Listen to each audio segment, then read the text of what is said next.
Charlotte? Huh, we're always running into her. What's she doing this time? Oh, looks like... I see. So you believe that this warning letter was sent by the Phantom Weasel? Absolutely. I've said it before and I'll say it again. The Phantom Weasel never acts as you expect. He must have faked his own death 10 years ago using a body double. Now that he's back, I'm sure the guards who worked on his case back in the day are in for a headache, but however this turns out in the end, the one thing it won't be is boring. Couldn't agree more. As a journalist, I'm gonna get a lot of mileage out of this one. Thank you, sir, for your time. Now, whom should I interview next? Huh? Hey! What a coincidence! Fancy meeting you here. Perfect timing.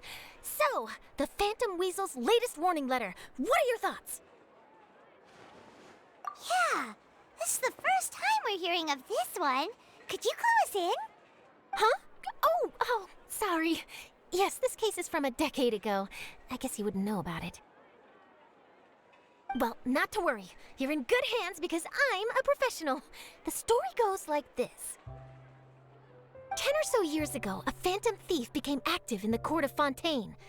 Known only as the Weasel, nobody knew his true identity, and the authorities never managed to catch him.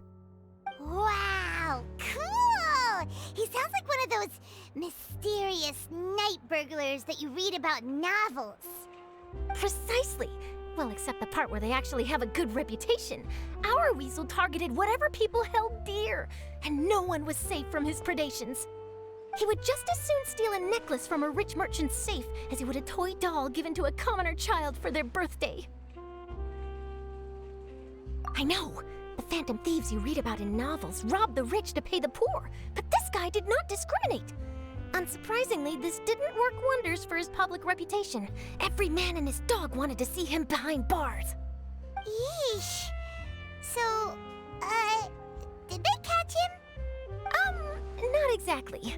There's a good chance that the Weasel would still be at large to this day if it hadn't been for an accident 10 years ago. A magician named Caesar fell to his death in a botched high-altitude escape performance.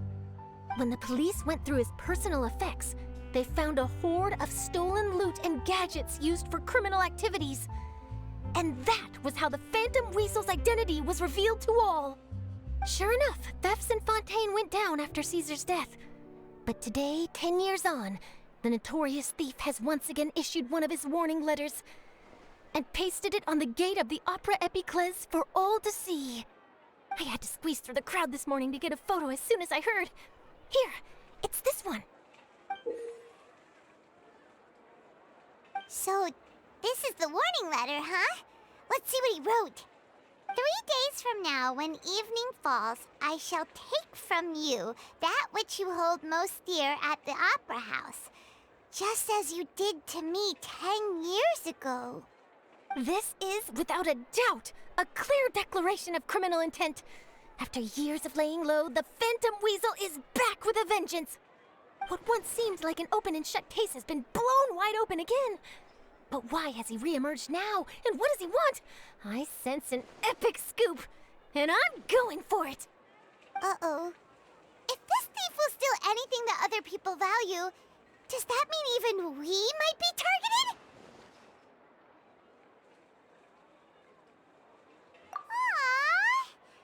But Paimon doesn't want to get kidnapped. Well, he'd have to go through you first. You would stop him, right? Okay, the people have spoken. It's clear that the public are very concerned about the Phantom Weasel's reappearance. Let's see, I've got a photo of the letter, my interview notes. Yep, that should be enough to form the skeleton of my article. It does feel like something is missing, though. Something exclusive. Who should I interview next? I need someone with a more concrete connection to the Weasel. Is that who I think it is? Lyney!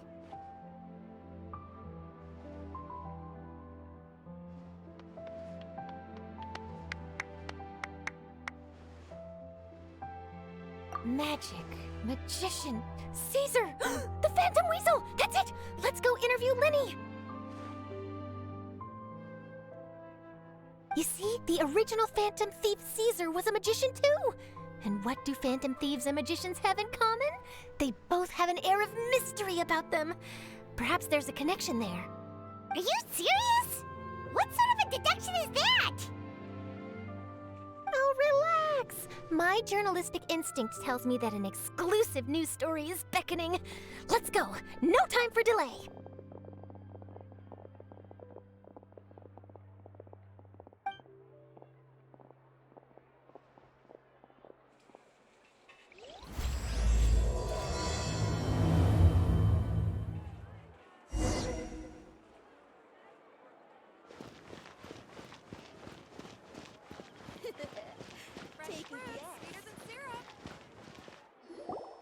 Wow, Mr. Magician!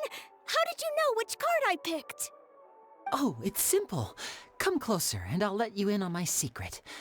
Magicians have a special skill called telepathy, which means we can read other people's minds. Really? Then, what am I thinking now? Well, first you need to relax, because I can see that you're clenching your fist in your mind, as if to say, no, I mustn't let him guess it. Aww. And now you're getting a little flustered. You're trying to find a way to empty your mind, to think of nothing at all.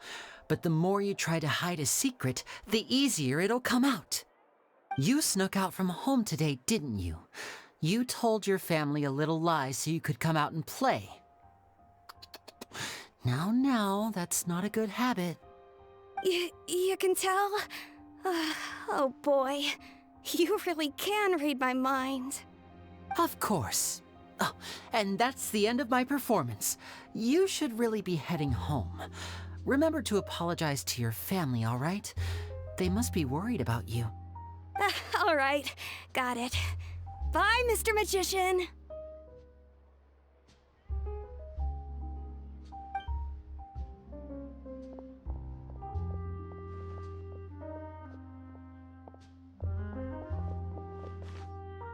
Hey, Lyney?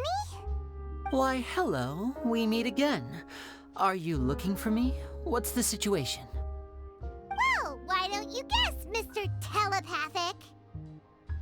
Oh, please. You didn't believe that spiel, did you? The power of telepathy is quite beyond me. I'm sure that child would beg to differ. Seemed like you were right on the money. That was nothing more than a little trickery. I made an educated guess based on his micro-expressions. That, plus the fact that he was the only kid here without his parents, and he looked as guilty as sin. He made it easy for me. You guys, on the other hand, let me guess. Don't tell me you're here for the Phantom Weasel, are you? Wow, got it in one! Is this more of your trickery at work? Wait, really? No trickery this time. It was pure luck. His warning letter's been the talk of the town, so I figured that maybe you were asking around about that. Bingo! I plan on writing a column reporting on the latest news about the Phantom Weasel. So, Lyney, what are your thoughts on this infamous thief's reappearance? To be honest, it makes me angry. Angry? Why? You read his letter, right? The Phantom Weasel claims he's planning something in 3 nights' time at the Opera House. That's the night I'll be performing there. Huh. What are the chances? Wait a minute, you don't think he's after you, do you? Well, if he is, then his warning is clearly a direct challenge to me personally. And if he's not, then it's still going to be a huge headache for me. The mere mention of the Weasel's name is enough to scare people off. So once the contents of that letter get out, barely anyone will be showing up to watch my show. But I've been preparing for this for a long time. I'm not about to let him ruin my big day. This leaves me with only one choice. I have to expose the Phantom Weasel's identity before the show begins. Really? So what you're saying is, we might get to see a live duel between a famous magician and an infamous thief? Wow, this has exclusive written all over it! To be honest, I'm not sure if I'll emerge the victor. The Phantom Weasel is a notorious crook, infamous for his inscrutable methods. You're being far too modest, Lyney. I think your magic tricks are even more inscrutable than those of a thief. Thanks for the compliment, though I have to say I don't care much for the comparison. A lot of people liken magicians to thieves because we both have the ability to make things disappear without the person noticing. But there's an important difference that these people overlook. Allow me to demonstrate with a quick magic trick. Here, I have a flower, just an ordinary flower that was picked not long ago. Watch it carefully now. 3, 2, 1. It's gone! That's the question. Where did it go? Therein lies the difference between us. Thieves make precious things disappear, but only magicians make them reappear. If I could now invite you all to check your clothes, there might be a surprise in there somewhere.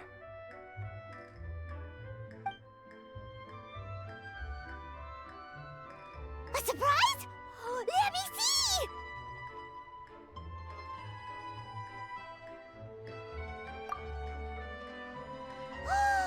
It's right there! But how? You haven't moved this whole time!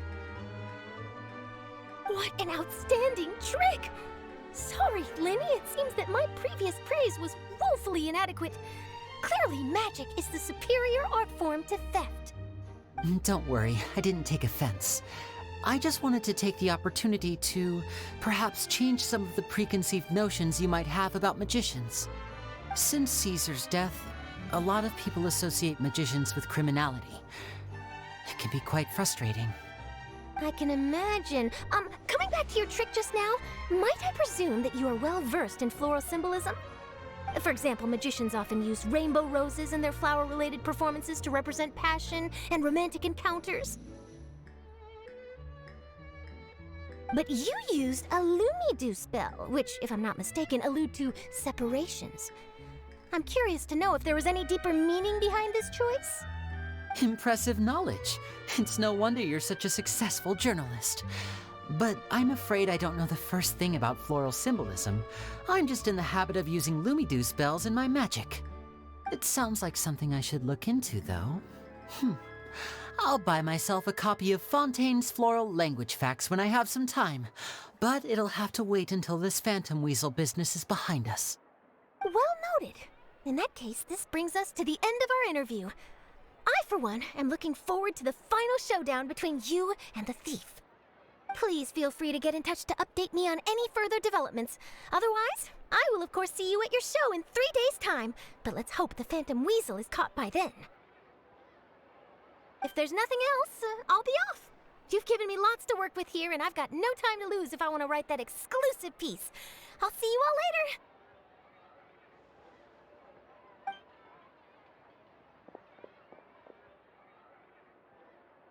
So, Lyney, are you gonna tell us how you did that flower trick now?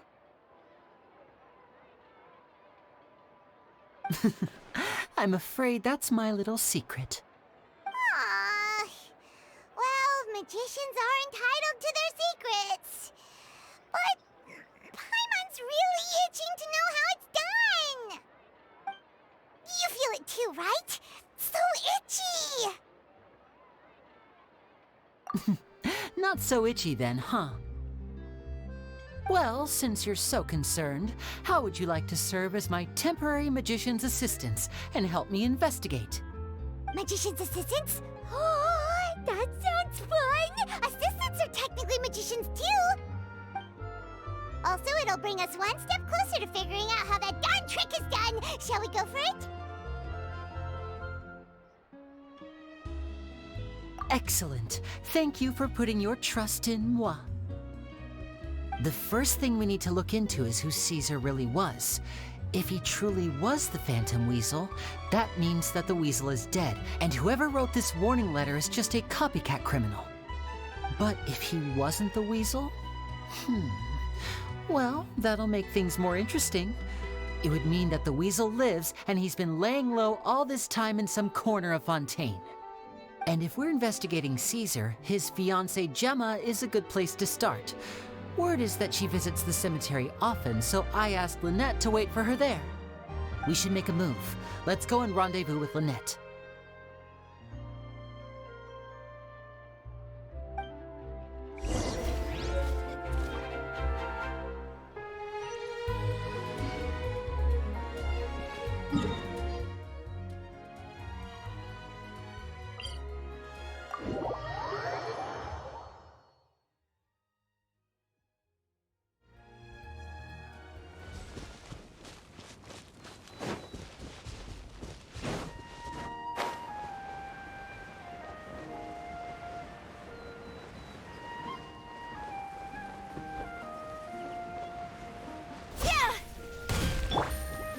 Things are about to get dicey.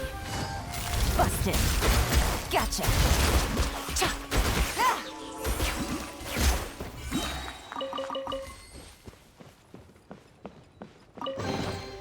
A chest full of valuables and a trove of potential clues.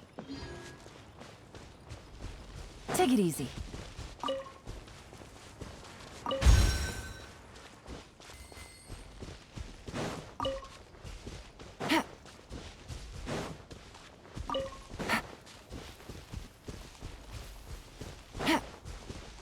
Take it easy.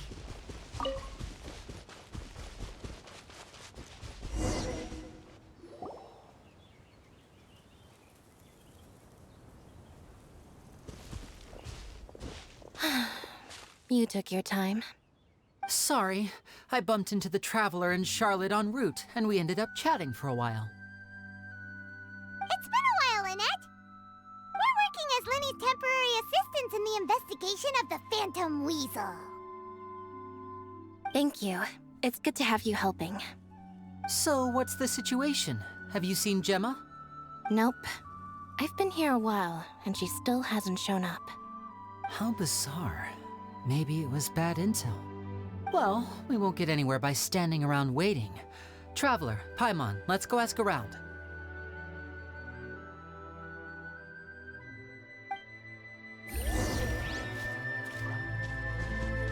I'll wait for you here and see if Gemma shows up. A lot of people here today, huh? When did this cemetery get so popular? Same thoughts here. What's going on?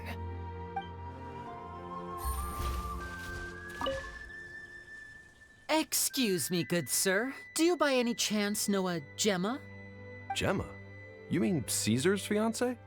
Sure I do. What's this about? I'm just trying to get a hold of her because I need her help with something. I heard she comes here a lot. Yeah, she does. Poor thing. It's no secret why either. She's heartsick. Ever since Caesar passed away, she's been coming here once every week to clean his grave. Often she just sits there in front of his headstone, lost in thought. Sometimes she talks to herself. I asked her what she was doing once. She said she wanted to speak to him again. She knows he's gone and can't hear her from the grave, but she just likes to spend time there, telling her fiancé all about how her life is going. And she's been doing this ever since Caesar passed away? Oh, so 10 years. Wow. Their love must have been really strong. I'll bet. Caesar's reputation fell apart after his identity was revealed, so no one else visits his grave. Gemma's the only one who still thinks about him after all these years. I don't know if the mind lives on in the waters after death, but if it does, I'm sure Caesar must be grateful to have someone who remembers him fondly. If I'm honest, I think this is all so unfair to poor Gemma. Her fiancé was a low-life crook. He doesn't deserve someone like her. Anyway, all of that said, she's running later than usual today. Normally, she'd be sitting in front of his grave by now. I wonder if she's okay. Well, that's everything I know, I'm afraid. You might have more luck asking some other people. All right, well, thanks for sharing all of this with us. We'll keep asking around. You're welcome. I just hope she'll be able to move on one day.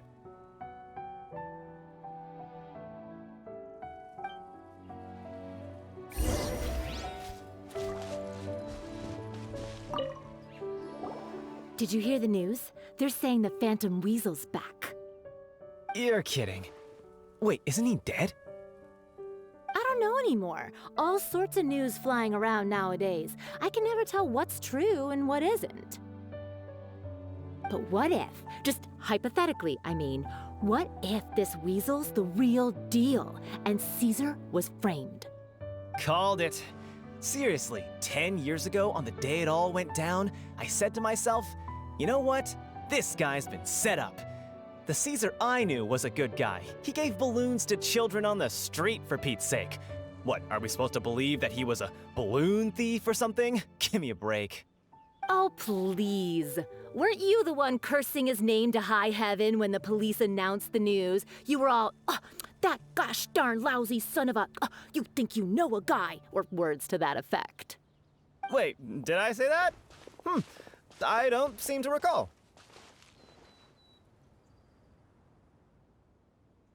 Hello there. Sorry for disturbing you, but I couldn't help but notice you were discussing the Phantom Weasel. We're actually quite interested in this topic as well, but we're struggling to get to the bottom of it. Do you think you could spare a moment to tell us a little bit about Caesar? You've come to the right people. Yep, I was there.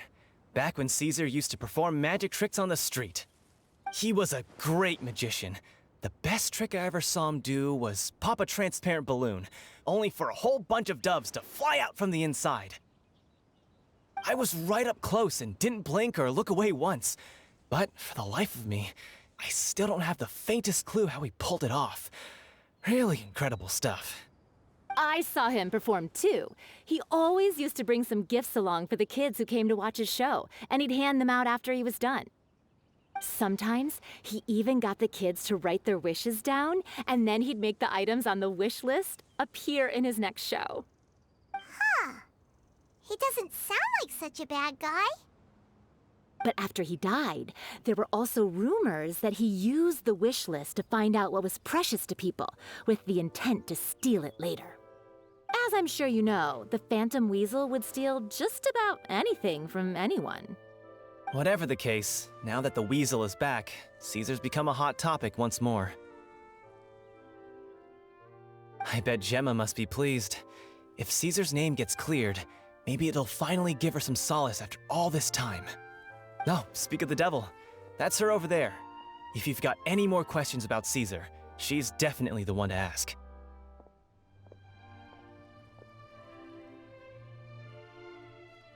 So that's Gemma.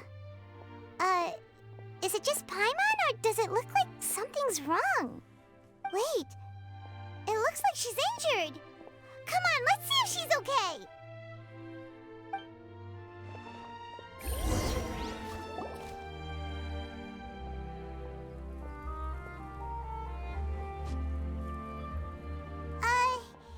Hi there. You're Gemma, right?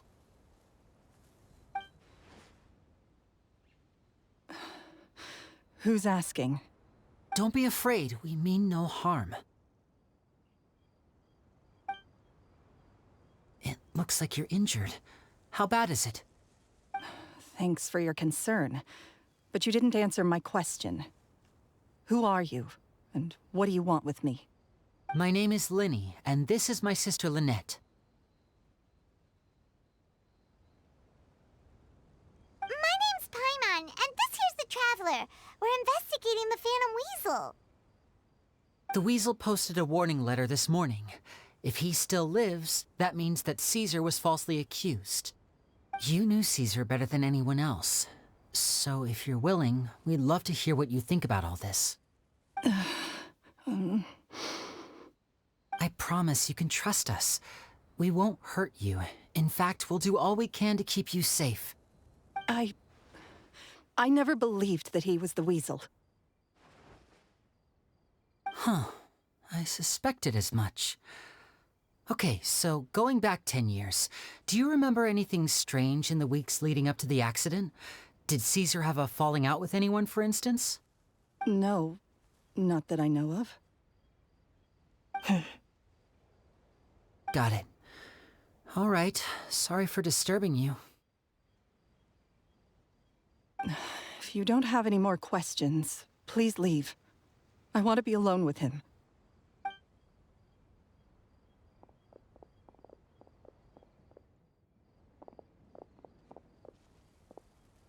Judging by the look on her face, there's definitely something fishy about her. She's lying. She definitely knows something. That's fair. We're just a bunch of strangers who showed up and started questioning her about things that happened a whole decade ago. It makes sense that she'd be wary around us. In any case, I doubt we'll get any further here, so let's call it a day. Meet me outside Hotel de Boer tomorrow, and then we'll start the next step of our plan.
Over here.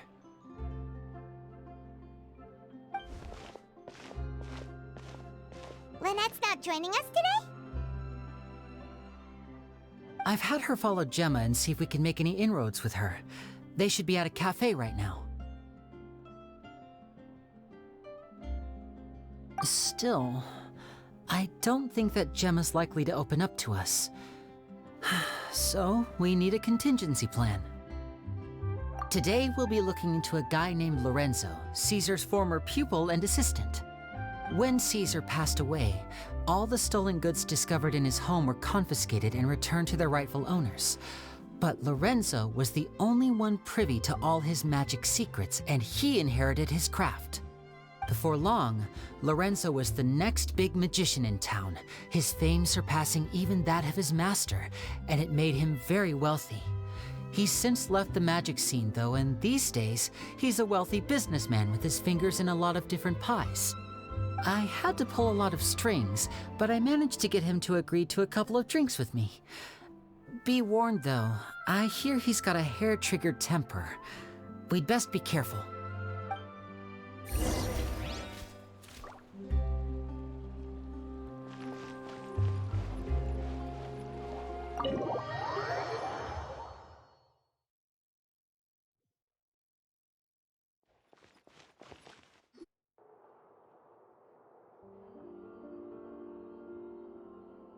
You neglected to mention that you were bringing 2 other people with you. My apologies. These 2 are my assistants. When they heard that I was meeting with the former Magic Maestro himself, they begged and pleaded with me to bring them along. And if it's no trouble, a couple of autographs would really make their day. Oh, forget the pleasantries, just sit.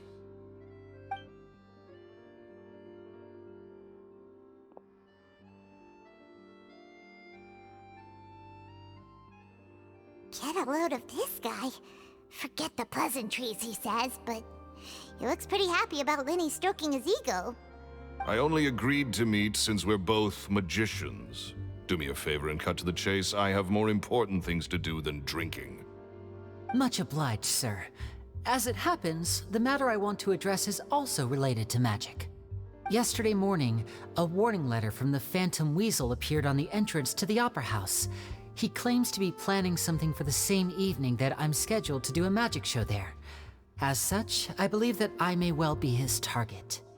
I have to get to the bottom of this to ensure that my show can go ahead as planned. Naturally, any investigation into the Weasel starts with a few questions about Caesar, who... What is there to investigate? Caesar was the Weasel and he's been dead for 10 years. So what if some sick creep thought it'd be funny to write a warning letter? It changes nothing. Are you trying to tell me you actually bought it? Please, sir, no need to get so worked up. I do concede that a copycat is but one possibility. Possibility? It's a fact, Lyney. Look, my patience is limited, so listen carefully while I'm still willing to put up with you. The Weasel is dead. Period. Everyone knows that, so do yourself a favor and quit this investigation. It'll lead you nowhere. Look, if this affects your magic show in any way, I will personally compensate you for any losses. Oh, sir, I'm honored, really. But this isn't about finances for me. My pride as a magician is what's at stake here, Lorenzo. Copycat or not, this person has thrown me the gauntlet, and I must meet their challenge head on. Your pride? Don't mince words with me, boy. Just tell me, what exactly are you seeking to do? I want to find out the Phantom Weasel's true identity. I have to know for myself what really happened 10 years ago. What would that accomplish? And what do the events of 10 years ago have to do with you, anyway? Look, you of all people should know that a magician never reveals their secrets. And in any case, dead men don't talk. So if you really care about your magician's pride, then you'll forget about Caesar and move on. Uh-oh. This is getting awkward. Lorenzo? Is that? Oh, it is you! I know that big, booming voice anywhere. What's up, my man? Want to grab a drink with me? Another day, I'm busy.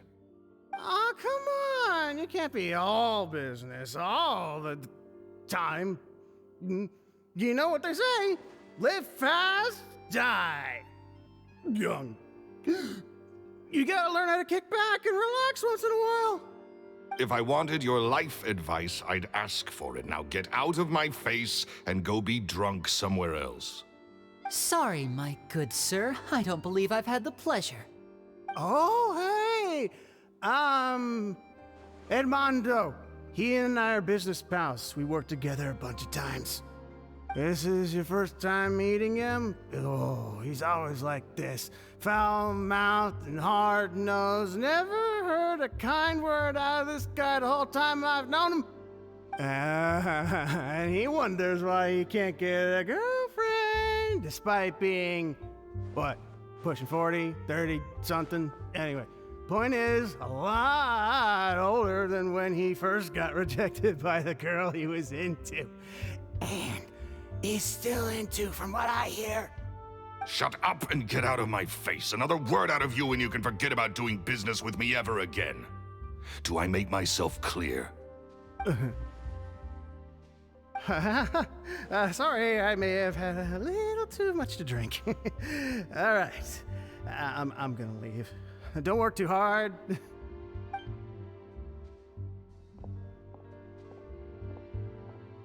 I think it's high time I made a move as well. If If you really want to investigate this, Lyney, be my guest. But if nothing good comes of it, don't say I didn't warn you.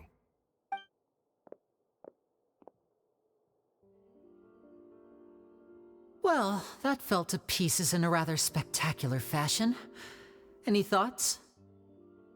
Totally. And what was all that about compensating you for your losses? Why would someone you just met make an offer like that? He's gotta be hiding something. And not like Gemma.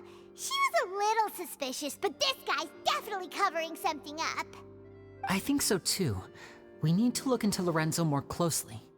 That guy Edmondo seems to know a thing or two about him. He only just left. Let's see if we can catch up with him.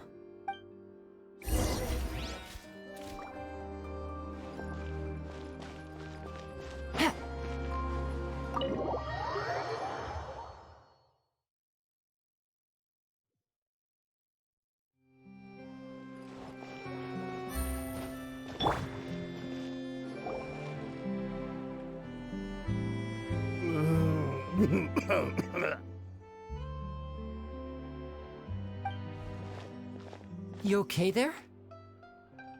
Who are you? Oh, it's you guys. Don't worry about me. I must have had one too many. I just need to ride it out. I say way too much back there, didn't I? Yeah, I nearly talked myself into complete financial ruin. Note to self, no more drunken chats when Lorenzo's around. So, he was serious about threatening to cut you off? Ugh, Paimon knew he was a bad egg. Hey, keep your voice down. Don't go prying into Lorenzo's personal affairs. Bad things happen to people who ask too many questions, or make an enemy out of him. What kind of bad things? Don't even ask. I'm sorry, I'm gonna have to cut this conversation short. I'm not crossing that line again. And take it from me, trouble with Lorenzo is one thing you don't need in your life. You saw him flare up back there. I don't know what you said to him, but clearly it touched a nerve. That's not a good sign. You're too young for this. Don't get in over your head. I'm leaving.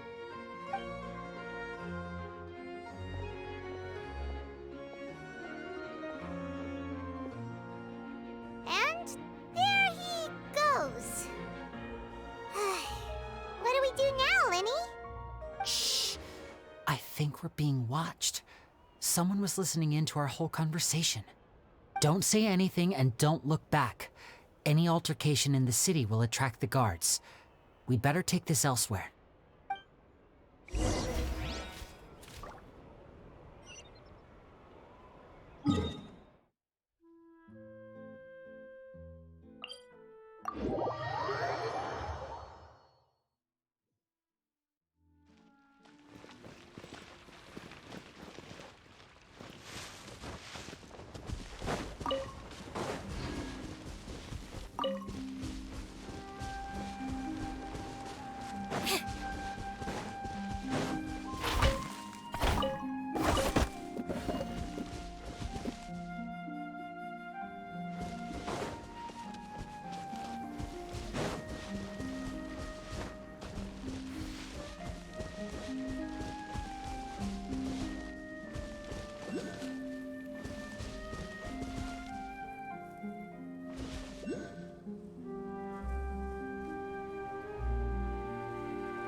Take it easy.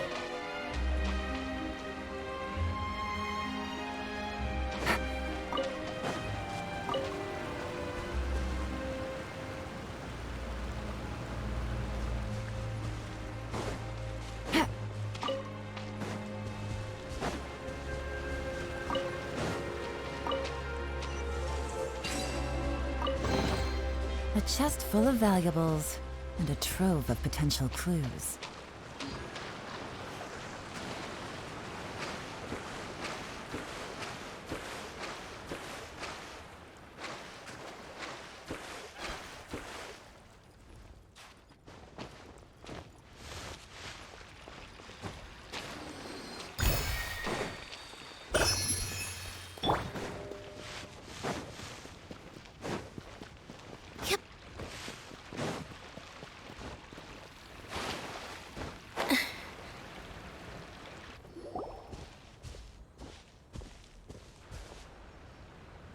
You followed us a long way. Why don't you come out and introduce yourselves? So you're Lyney. And where's your sister? Ain't she with you today? Save us the trouble and go fetch her for us. Let's not drag this out. Paimon doesn't like the tone of your voice, mister! Who sent you, huh? Save your questions, missy. You ain't gonna need answers where you're going. Capiche? Looks like we can't avoid this fight. Now, I'm not the strongest fighter, so I hope you're ready to back me up. Don't worry, we got this!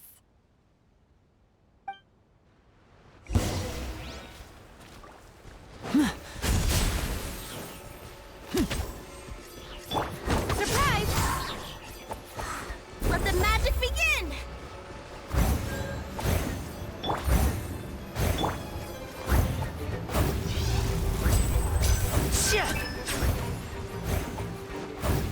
And voila!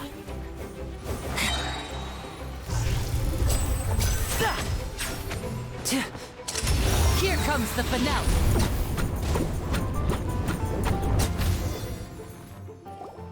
Curses.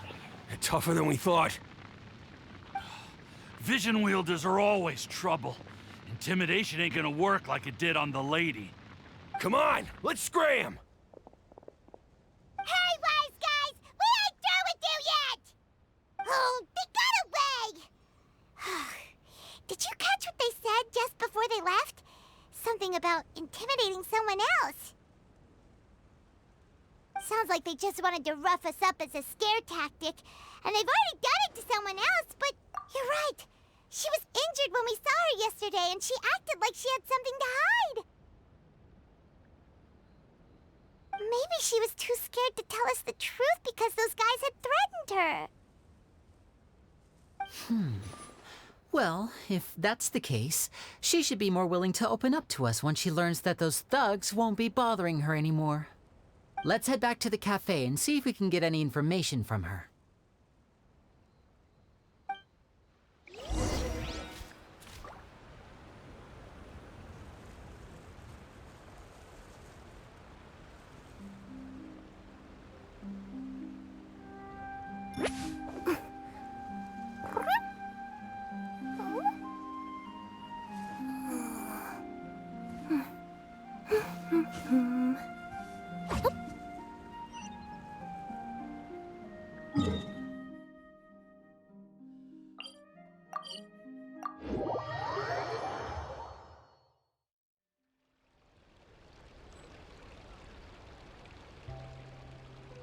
Let me see...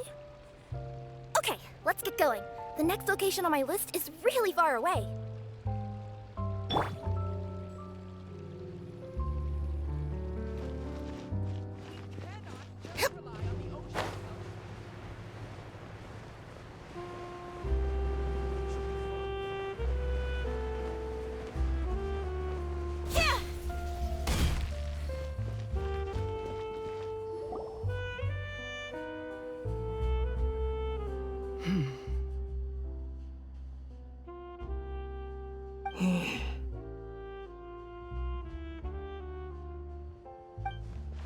Gemma?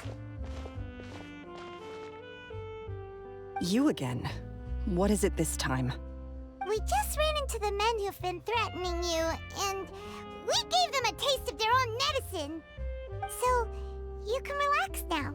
We're here to protect you. What? Why? I didn't tell you anything. Why would they come after you? Sounds like they're no strangers to you. That's putting it mildly. I know them all too well, and I hate them with every fiber of my being. It's been 10 long years, and still every time I try to look into Caesar's death, they show up and warn me not to do anything stupid. How do I know I can trust you? Do you really think you can get to the bottom of it all? And why are you doing this? I'm afraid I can't reveal all the details just yet, but I can promise you this. I will expose the Phantom Weasel's true identity. Because you see, this is a personal matter of the utmost importance. I give you my word. Trust me. Okay. How can I help you? I've heard that Caesar used to have a magic workshop where he kept a lot of his personal effects. If possible, I'd like to take a look at them. Do you know where it is? The Fleuve Sonde. But the place was sealed up by the police after his death, and no one's been there since. I also know that the Fleuve Sonde is dangerous territory.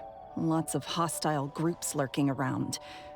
If you're serious about going there, please be careful. Understood. Lynette, you stay here and take care of Gemma. Don't let her come to harm. Got it. But if I'm staying here, I'm ordering dessert. I mean, bon appetit. But stay sharp, too. They're likely to come for you while I'm away. Okay. All right. Power saving mode off. I'll start taking this more seriously now.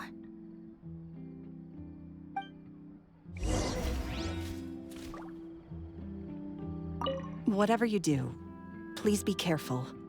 If anything happens to you because you're investigating Caesar, I'll never be able to forgive myself.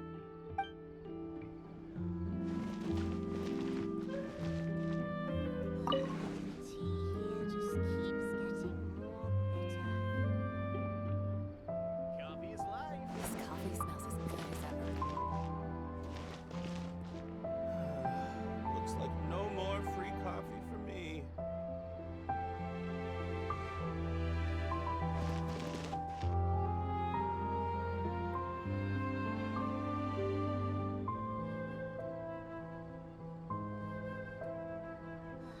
With me here, nothing will happen.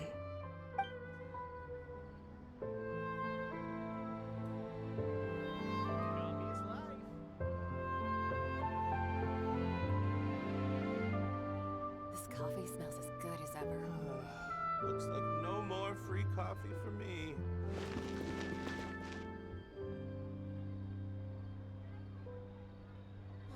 The tea here just keeps getting more bitter.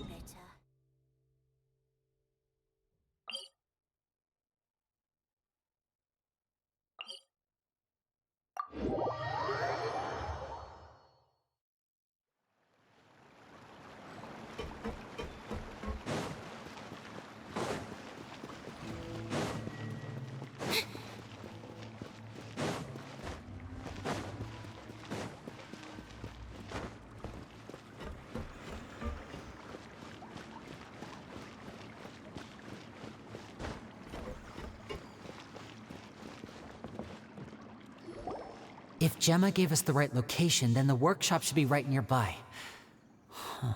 Looks like these boxes are blocking the entrance. Let's shift them away first.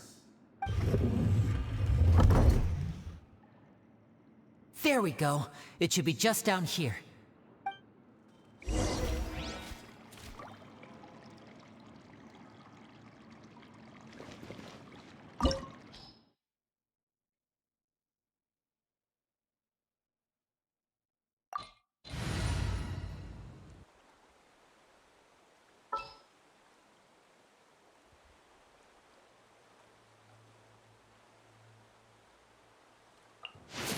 More companions! Hooray!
Caesar's workshop. Nothing suspicious here, just normal magic props. Let's head in further.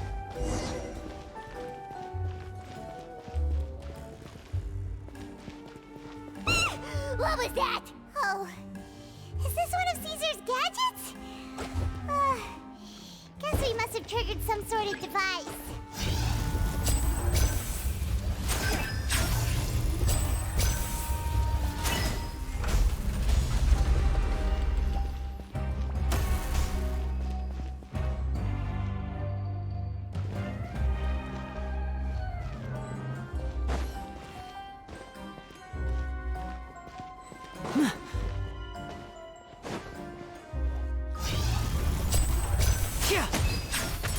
Step right up.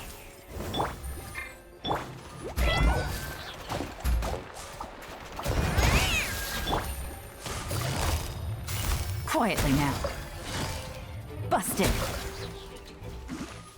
Whoa. Look. The doll in the box is glowing.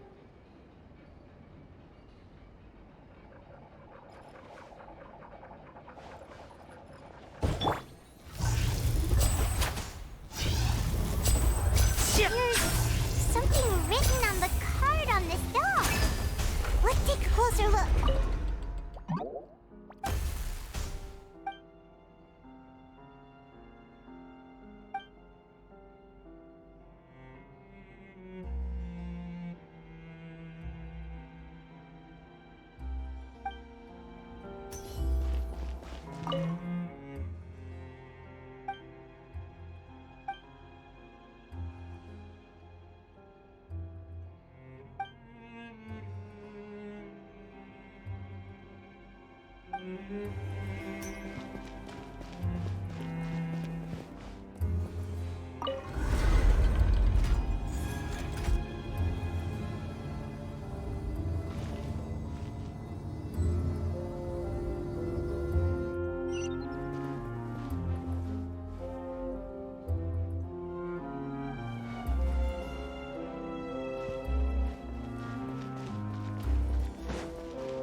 Looks like we've reached the end of this route. Shall we try a different one?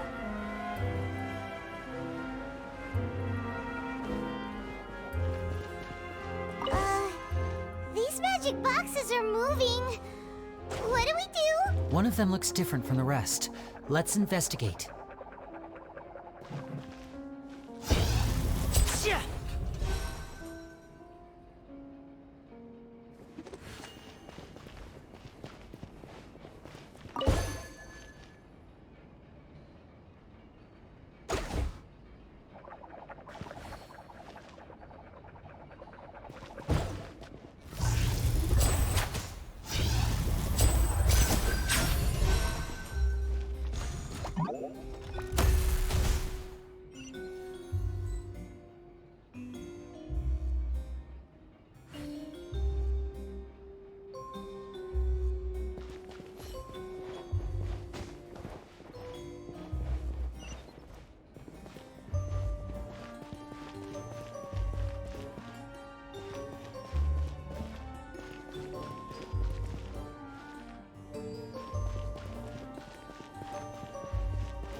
That's weird. Have we reached the end already? There's nothing here. Maybe this was a wasted trip. This place seems a little too ordinary for a magician's workshop. There's a distinct lack of mystery. We've triggered quite a few devices on the way here. I'm starting to wonder whether Caesar built this whole place as one big, elaborate magic contraption. If so, then there must be more to this place than meets the eye. Maybe a hidden room somewhere. Aha! If I just move this book, then hopefully... A secret I'm a magician too, and apparently great minds really do think alike. Looks pretty big inside. Let's head in and take a look around.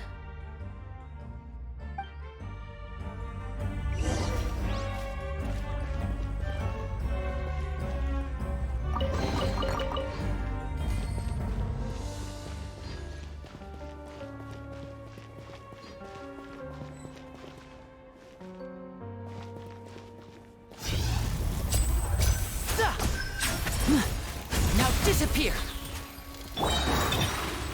Over here!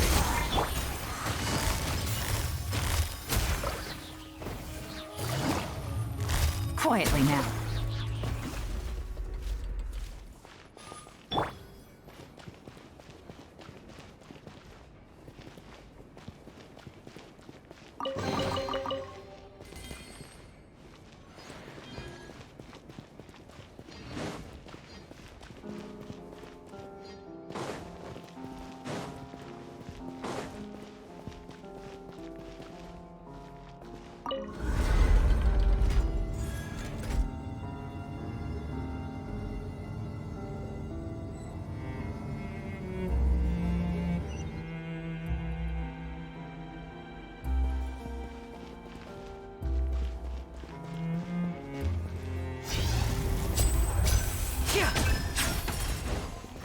Step right up.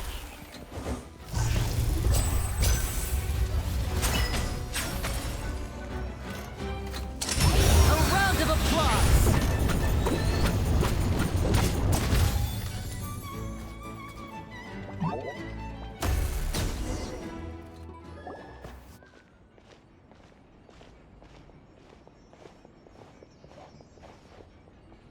Why have you stopped, Lyney?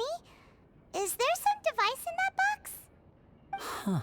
It just looks familiar somehow. Let me check this out for a second while you guys go on ahead. If anyone makes a major discovery, let's rendezvous here. All right, see you in a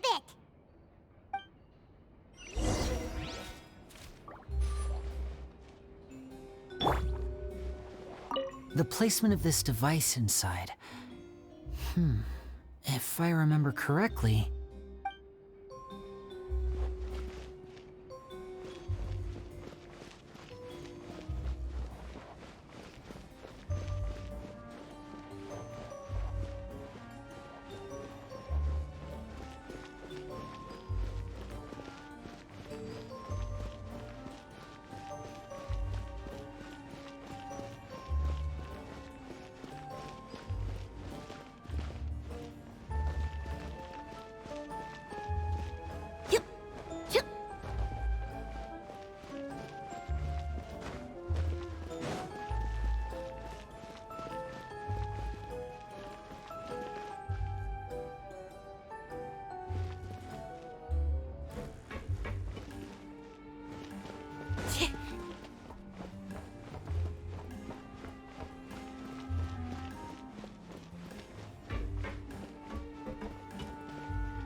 Seems like we can't step on the same tile twice. Guess Guess we've got to finish it in one run, huh?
principles of magic. Whew. Much too advanced for Paimon. Hey, look! Is that Caesar's diary on the table?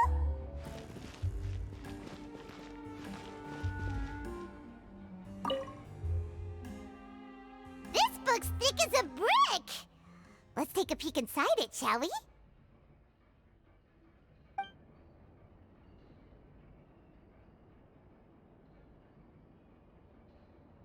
At one of my shows a few days ago, a child asked me how I pulled candy out of my hat. As a joke, I told the kid that the hat has a built-in wish-granting machine. Next thing I know, today a whole bunch of kids were pestering me to pull all sorts of things out of the hat. So I told them another white lie. The machine needs time to power up, but in the meantime, you can write your wishes down. Well, they took me up on that offer, enthusiastically. As I write this, I've only just got back from running around all over town, buying the things they wanted. Boy, are my legs sore. I wound up saving very little this month, but that's not a major issue. I now have a bigger problem. How am I going to hide all these things inside my hat?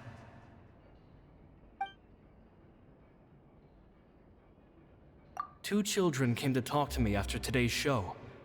I don't know why they were out on their own. They looked much too young to be unsupervised. I do hope they got home safely.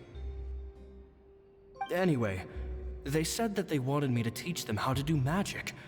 It's not uncommon for children to ask this, of course, but I've never seen any of them as serious about it as these two.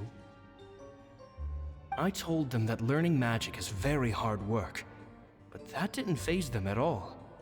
It's like they already knew. They seemed so committed. I couldn't turn them down.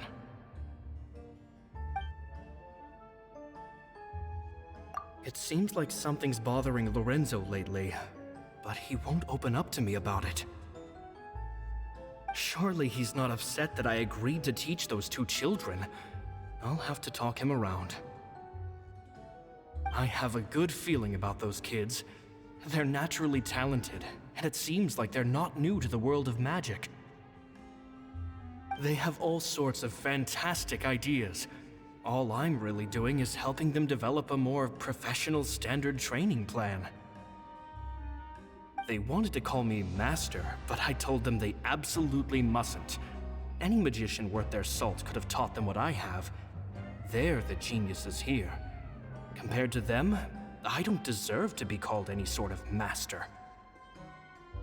With time, I have no doubt that they could become far greater magicians than I. My only concern is why they're so mature for their age. I fear they've had to grow up too fast. I don't dare to imagine what they must have been through.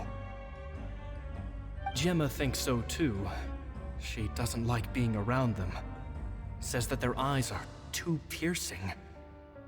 They don't bother me, but then again, I've never been the sharpest tool in the shed. It's nearly time for me to go on tour.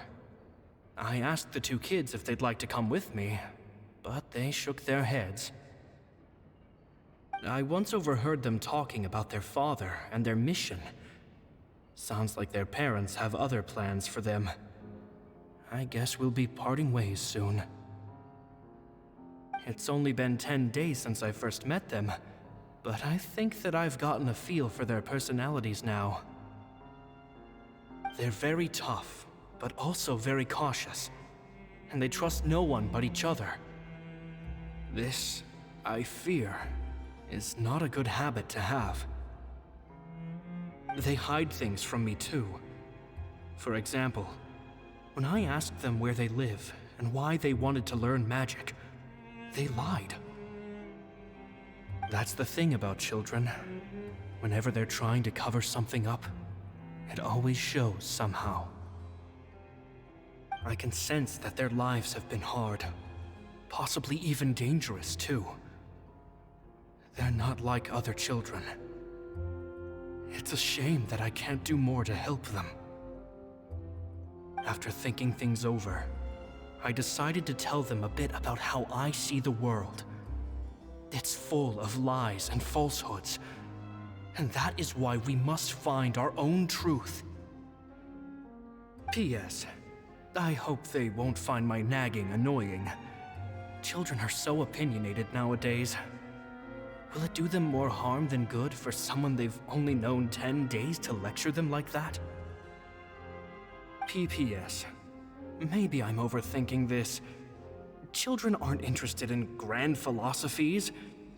It probably just went in one ear and out the other.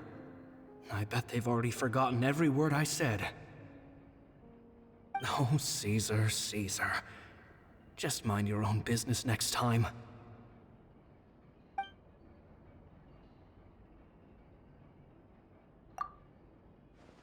Two magic geniuses with a father and a mission, huh? Sounds a lot like he was writing about Lyney and Lynette, don't you think? So did they meet Caesar when they were kids? Let's go ask Lyney!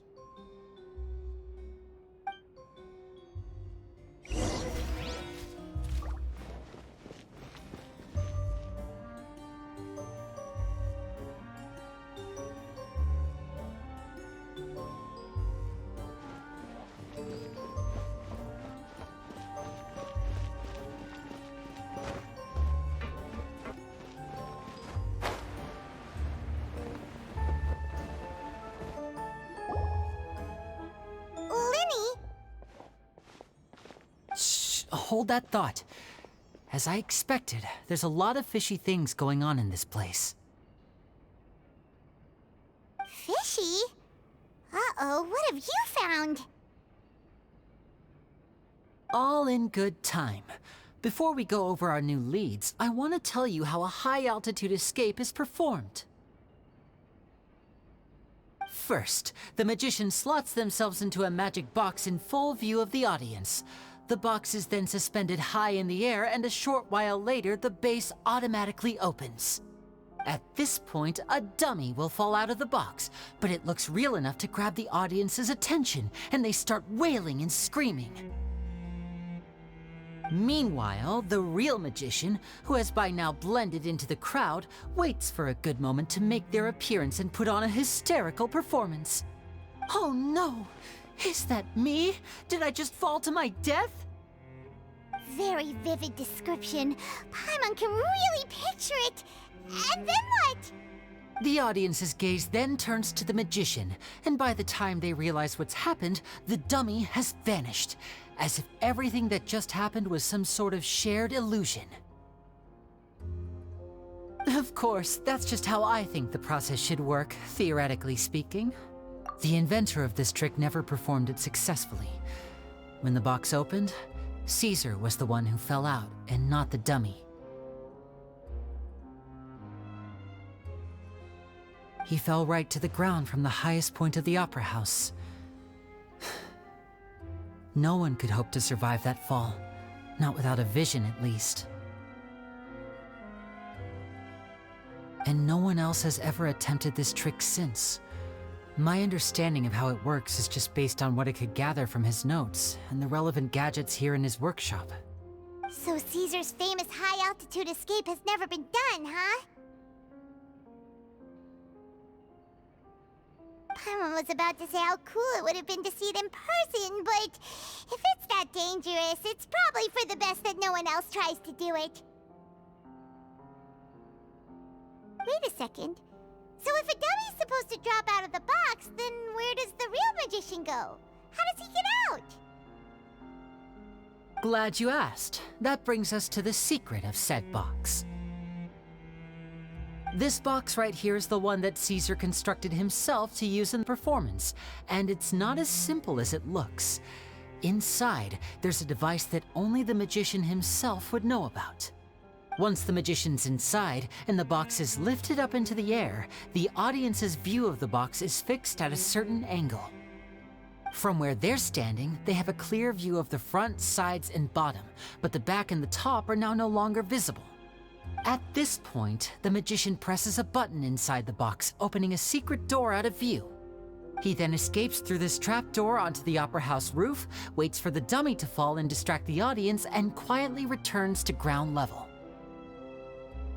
That's way simpler than Paimon imagined. Even Paimon could probably do it. Well, there's a little more to it than that, of course.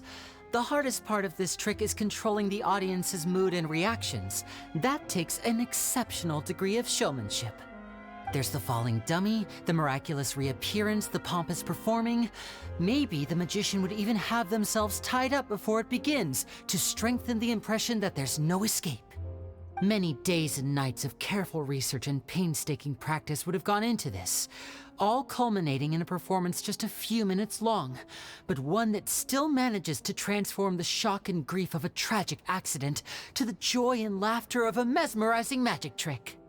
Caesar was a highly accomplished magician. But unfortunately, even he didn't manage to pull it off. So, how did it go so wrong? You said you found some fishy stuff here. Have you figured out what really happened?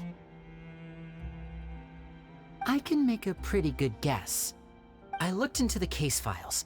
The magic box Caesar was using at the time of his death had the secret button I mentioned positioned on the right-hand side.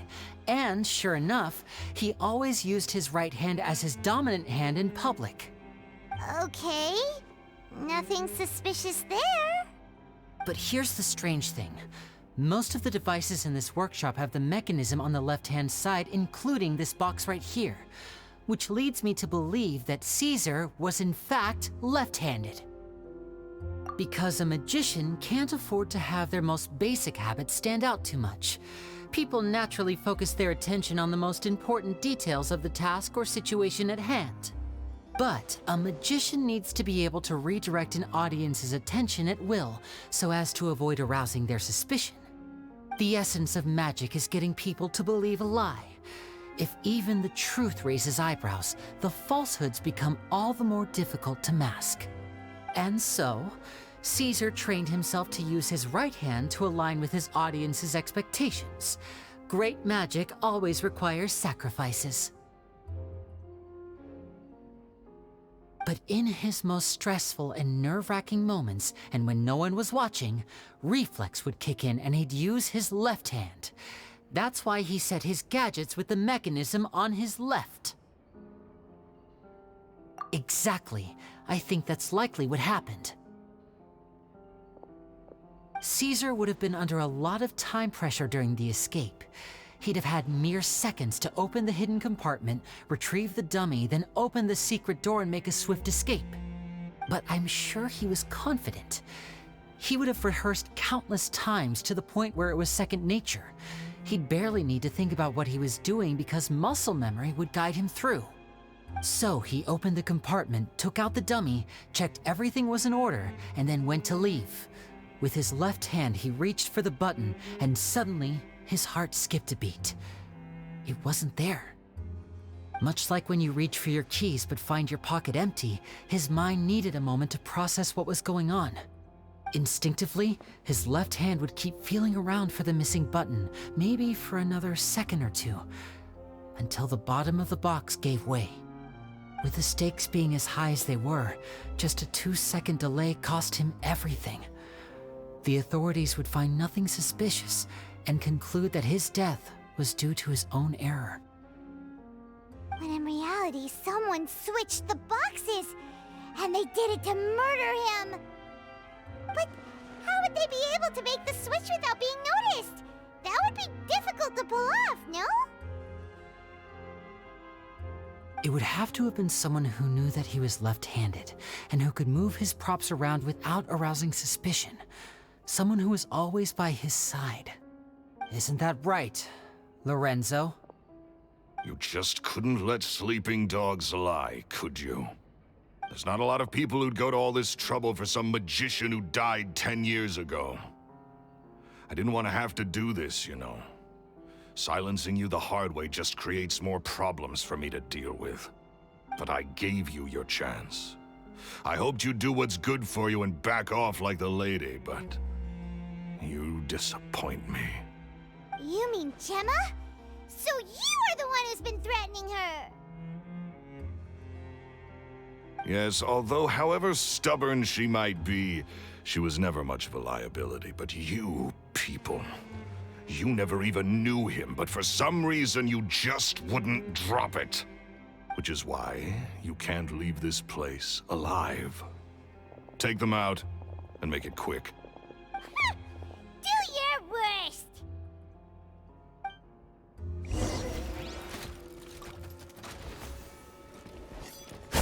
I'm fine.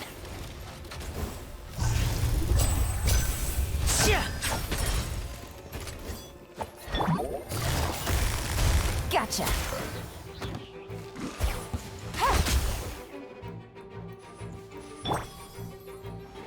And voila!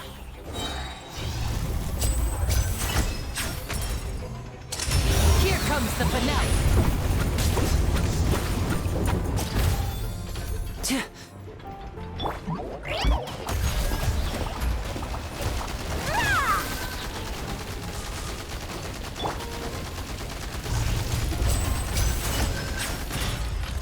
Step right up.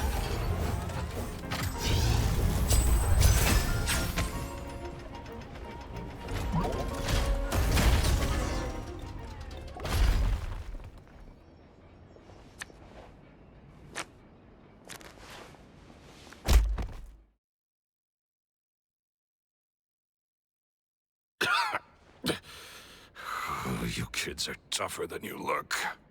Had enough yet, Lorenzo? Your cronies can't help you now.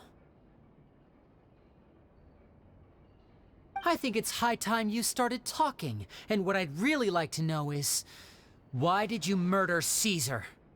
If I had a Mora for every time you said that man's name. Of course you idolized Caesar, everyone else did. But I was the real genius magician. Me! He was just an amateur who did cheap tricks for gullible children. I was the one who made magic into the fine art it is today. The aristocrats doffed their hats to me! So it was jealousy. Jealousy. Hatred, more like. I hated Caesar. All he cared about was his magic. He lived and breathed it. He poured everything into his street performances and his stupid tours like it was just a hobby to him, never bothering to think about Mora. What sort of fool devotes their life to the art of deception and never has a Mora to show for it? But the people loved him, didn't they? Oh, how they looked up to him. No one gave me a second look. All I ever heard was, "Oh, your master's amazing, isn't he?" Amazing. Yeah, so amazing that he was completely broke. Every other apprentice was living it up at their master's expense, but no, not me. I put in all the work, mastered all the skills, and it brought me nothing more than the life I already had. He forbade me from using magic to trick people out of their Mora. There was nothing he hated more than that. And with his reputation in Fontaine, it was too risky for me to go it alone. As long as he was alive, if I dabbled in my own brand of money-making magic, he would expose me, and it would destroy me. I had to kill him. There was no other way. He had to go. And this was your only motive? It was reason enough. What other motive would I need? Well, I was under the impression that there might have been other factors at play. For instance, maybe you were in love with Gemma, but she was engaged to Caesar. In love with Gemma? Don't be ridiculous. Guess I was wrong about that then. Next question. Are you the Phantom Weasel? I am. Caesar was so strict with me. He insisted that his way was the right way, that the sole purpose of magic was to bring joy to the world. I never bought into any of that. I was more interested in the practical value of magic. Sure enough, it helped me fill my pockets with all kinds of valuable treasures. Oh, yeah! Charlotte told us that the weasel would steal whatever people valued, no matter how much it was worth. That's just how it looked from the outside. What would any thief want with second-rate loot? I've only ever targeted high-value items. I stole cheap things as a way of practicing my craft. It was other people's overactive imaginations that conjured up the preposterous image they then dubbed the Phantom Weasel. So that's the story, huh? Well, I hope you're ready to tell it all over again during your trial. What choice do I have? You're a pack of wolves, and you've got me between your jaws. You've seen what's here, and my last-ditch effort to stop it getting out has failed. What else can I do? So be it. I've enjoyed power and wealth for the last 10 years, the likes of which Caesar could never give me. I wouldn't choose for things to end this way, but I regret nothing. Very well. In that case, I'll contact the guards. Traveler, Paimon, keep an eye on Lorenzo for me. I'll meet you just outside the workshop when I'm back.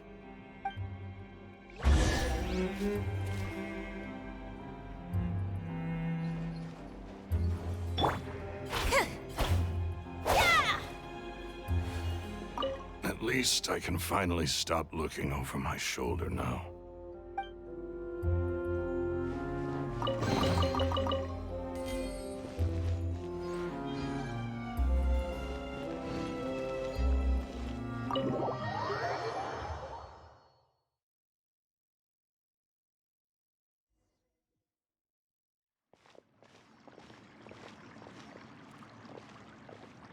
Lyney has told me the whole story. Lorenzo, do you confess to the murder of Caesar and to framing him for the Phantom Weasel's crimes? Look who's finally developed a conscience. What kind of disciple murders their own master? I hope it was worth it, because there'll be hell to pay.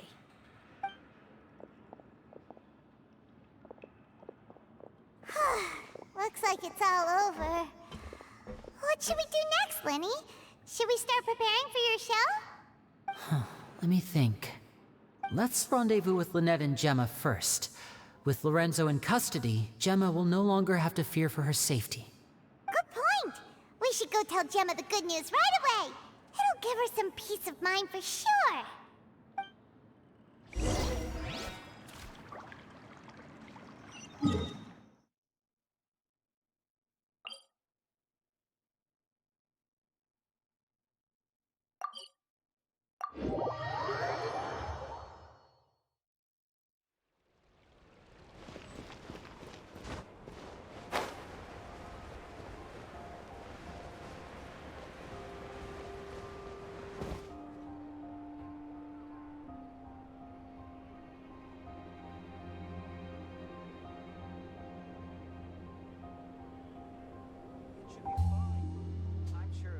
Tea is ready.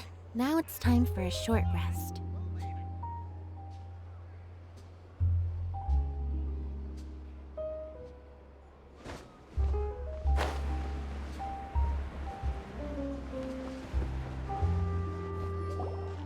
Ah, you're back.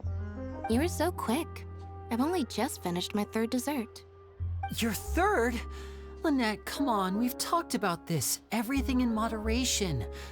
You're not gonna have any room left for dinner now. It's fine. I'll shift to exercise mode and jog off the excess sugar. That's besides the point. Well, it's done now, but try to eat a more balanced diet in the future. Point taken. Did everything go okay? Of course! Lorenzo was no match for us. The guards are taking him into custody as we speak. Gosh, that's amazing.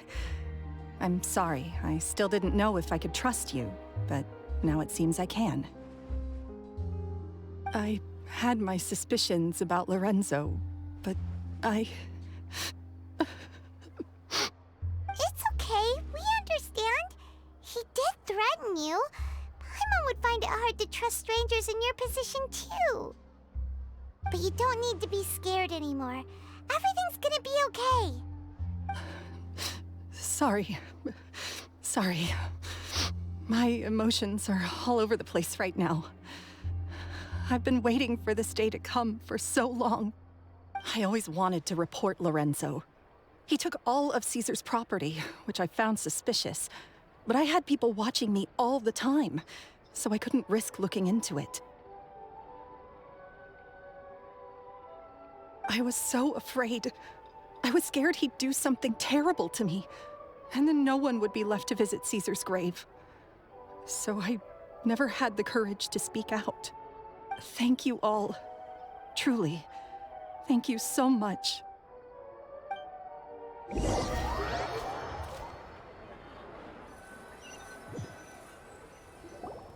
Thank you all for clearing Caesar's name. I never would have guessed that Lorenzo was the real Phantom Weasel. He never showed any signs that there were problems between him and Caesar in public. From the outside, it looked like they got along great. And to think that lowlife's been living life to the fullest all this time while Caesar's name was getting dragged through the mud. It's a travesty. At least his soul can finally rest in peace now, thanks to your efforts.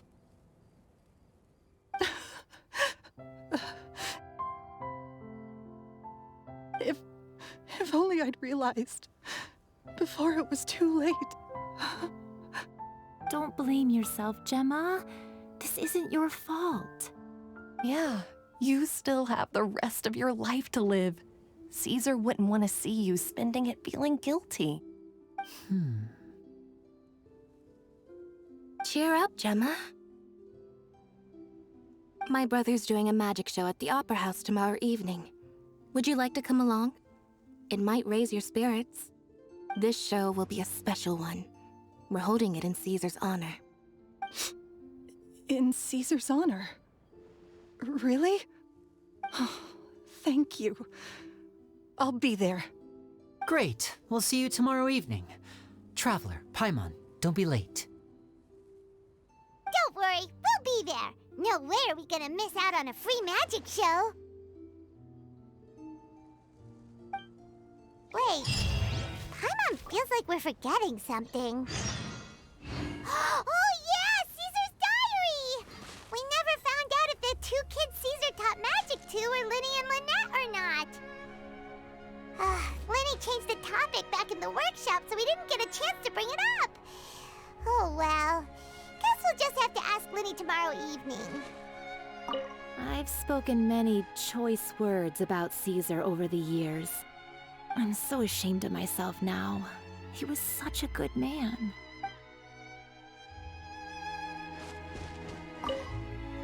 I can't believe Lorenzo was intimidating Gemma all this time. He comes around here sometimes. Not to clean Caesar's grave, though. He just stands off to the side and watches Gemma from a distance. She must have known, but she never asked him to leave. I wonder why that is.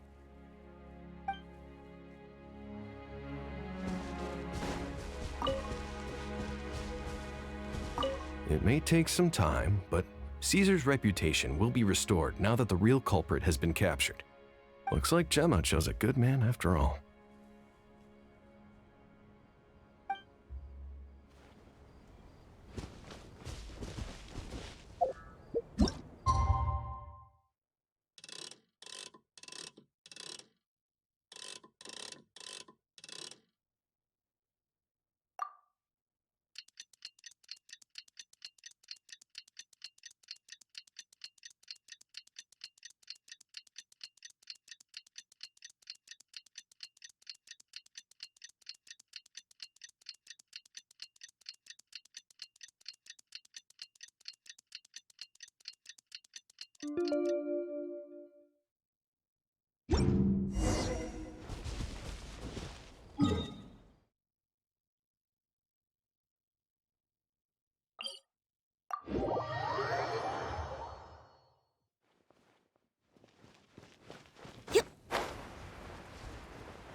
we agreed. I wonder what kind of show Lyney has prepared for us this time. Oh, the anticipation. It's killing me. Oh, and how could I forget? Thank you both for capturing Lorenzo. Now that this decade-long case of the Phantom Weasel has finally been put to rest, I'm going to go through my notes and put it all together into the most spectacular special column piece to ever grace the pages of the Steambird.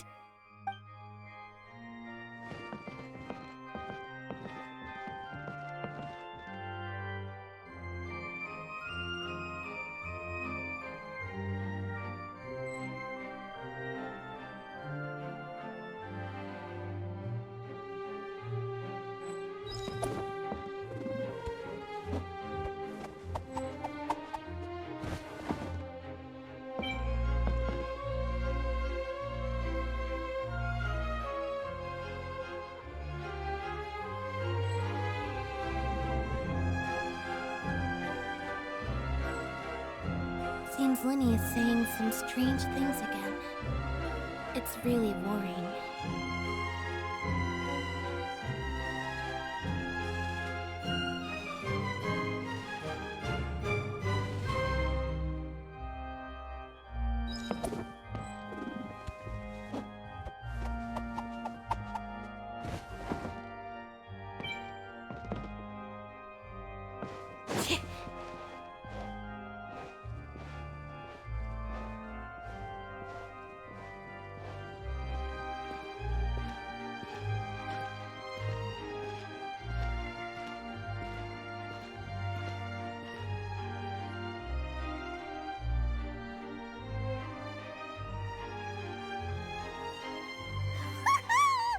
Paimon's excited to see another of Lyney's magic shows! Wait. Lynette, shouldn't you be on stage by now? Not this time. My brother's going solo today. So, I'll be watching with you. Good evening, ladies and gentlemen. I hope everybody's ready because the show is about to begin. The great magician Lyney has prepared a spectacular show for us all tonight, concluding with an all-new grand finale that no audience has ever seen before. Wow! A new trick! Thank you all so much for coming. Now, prepare to join me on a journey through the mystical and miraculous.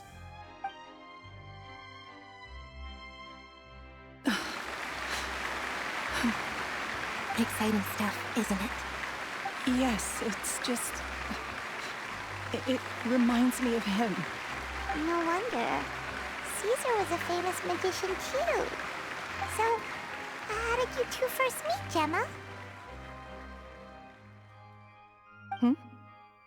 Well, I was out on the street once, and I saw him performing for little children. Children love magic, because they're willing to believe in things that can't be rationally explained. Caesar had this amazing way of bringing them into a dreamlike world. And somehow, I felt drawn to him too. So I went up and asked him to do a trick for me. Aw, that sounds so romantic. What trick did he do? It was with a flower. He took it in his hand, snapped his fingers, and it magically appeared on my head.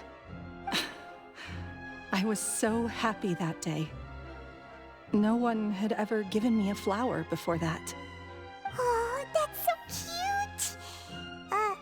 Actually, now that you mention it, Lyney's done that one before. Is that right? Then I suppose he's a romantic at heart, just like Caesar.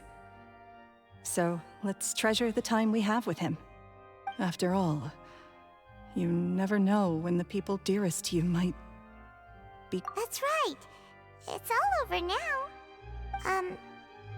Paimon doesn't really know how to comfort you, but at the very least, no one's gonna be intimidating you from now on. You can breathe easy at last, right? Right. Yes, you can breathe easy now, Phantom Weasel. See? Even Lynette says... Wait, what? The Phantom Weasel? Lorenzo escaped? Where is he? What do you mean, Phantom Weasel? As Lyney once said, A performer's job is to commit fully to their role and put on a flawless performance for their audience. But once the bag of tricks is empty and the curtain falls, it's time to end the show. The spotlight is no place for someone with no more cards up their sleeve. It's been 10 years, Gemma. Aren't you tired of the grieving widow act? I think it's time to put an end to it. What are you talking about? Paimon doesn't like this riddle. Traveler, Paimon doesn't like where this is going. Come on, say something! Ladies and gentlemen, I hope you're all enjoying the performance so far. There will now be a brief intermission, after which Lyney will perform the most electrifying act of tonight's show, the one we've all been waiting for. The final performance will take place outside of the Opera House, so please make your way outside in a calm and orderly fashion. The Phantom Weasel never did like public places, did they? Don't worry, this place will be quiet soon. Let's talk somewhere else for now.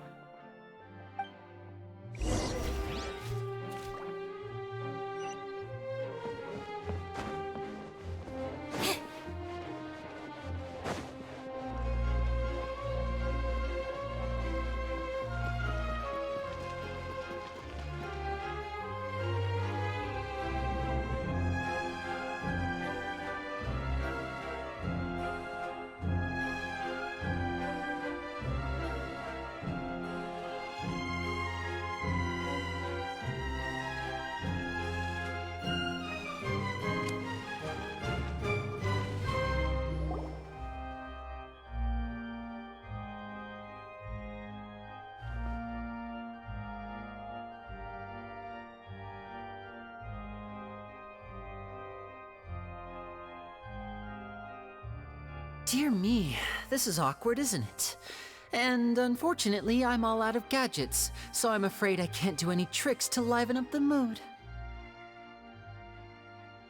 This is a big mistake for a magician to make, but thankfully, I do have a backup plan. Now, who wants to hear a story? Lyney, don't we have more important things to address right now? Lynette accused Gemma of being the real Phantom Weasel a moment ago. Oh, what the heck's going on? All in good time. Magicians are good at guessing what people are thinking. I know the questions you want to ask. And as it happens, the story I'm about to tell might answer a few of them. Really? Well then, let's hear it! Paimon's dying of curiosity here! Let's go back to the very beginning. A decade ago, when the Phantom Weasel was terrorizing the court of Fontaine. She never missed a target, never left a trace, and no treasure was safe from her thieving hands. But as her infamy grew, so did the readiness of the police, and her opportunities to act became ever fewer. Every day, she ran the risk of being exposed for who she was. Of course, she could not simply take this lying down, and before long, she found her ticket to freedom. She would create a scapegoat, a false weasel to close the chapter on her behalf. After weighing her options, she set her sights on a renowned magician, Caesar.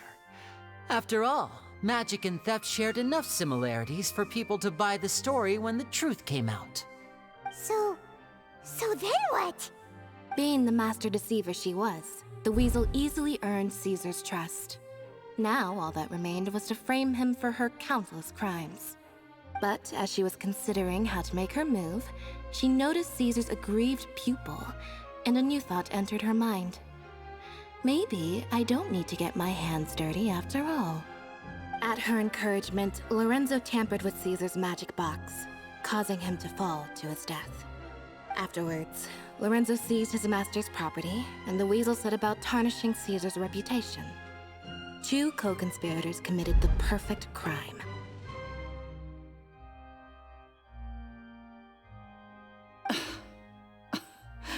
I've got to hand it to you. You're both exceptional storytellers. It's enough to make even me wonder whether there was really another mastermind behind all this, pulling the strings. But I just have one question. You seem to think that I am the villain in this tale. What's brought this on, Lyney? Is it something that Lorenzo said? Don't worry, Lorenzo said nothing at all. But I never believed that he was the weasel, and in fact, my investigation only made me more certain of that. He was too forthcoming with his confession, as if there was something else he was trying to hide. How disappointing. So you'd sooner trust Lorenzo than me, even without a shred of evidence? A magician is an expert at playing the audience to get the result they want. And I have no doubt that you, Gemma, are equally talented in this regard. With a little help from Lorenzo, you put on a very convincing performance. The lovesick fiancé, whose devotion to her betrothed is unshakable, even under threats of violence.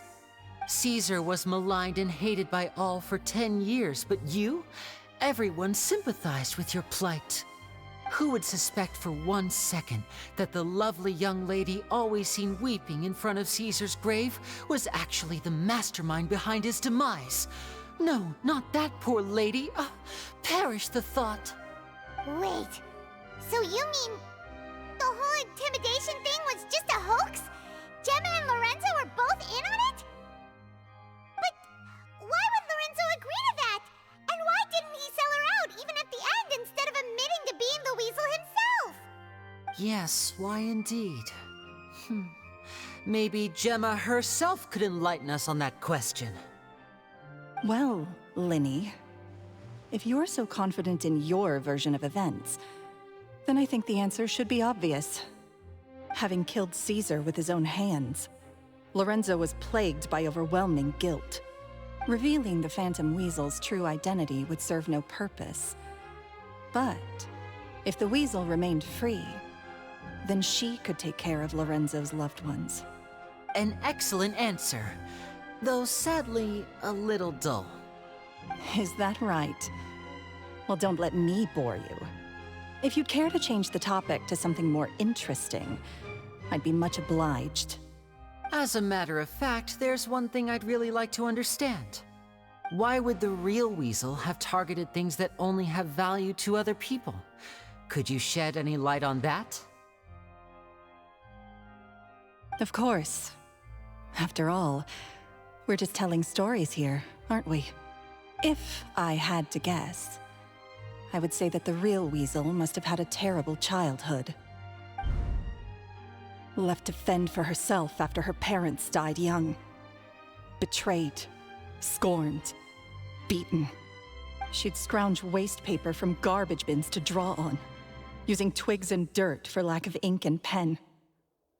She'd sew ugly rag dolls from whatever scrap material she could get her hands on. This was her only source of happiness in life. But it was all she needed, and she was content. Until the world decided that even this was too good for her. Once again, she was betrayed. And this time, everything was taken from her. She felt like life was a miry pit that dragged her further down the more she struggled to escape. At that tender age, she should have been happy. Instead, she stood in the shadows and watched with envy as all good things in the world passed her by. This was a fate too cruel for anyone to bear. Her pain became a breeding ground for dark thoughts. Thoughts which festered and grew into a twisted solution to her troubles. I detest the happiness of others, in all its forms alike.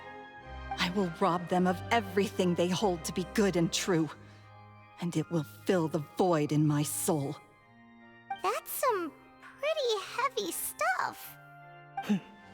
Now it all makes sense. Does this story satisfy you, Lyney? Yes, it is quite to my tastes. Thank you for helping to clear up my confusion. Huh. That's right. What drove you to write that letter, Gemma? What were you trying to achieve there? Because without that, none of this would have ever come to light. She didn't write the letter. After 10 long years, I'd hoped that the Phantom Weasel would be consigned to the history books by now. But it seems like someone still wasn't ready to let her finally be at peace. Lyney. Or should I call you the Phantom Copycat now? You were the one who posted that letter outside the Opera House. But why?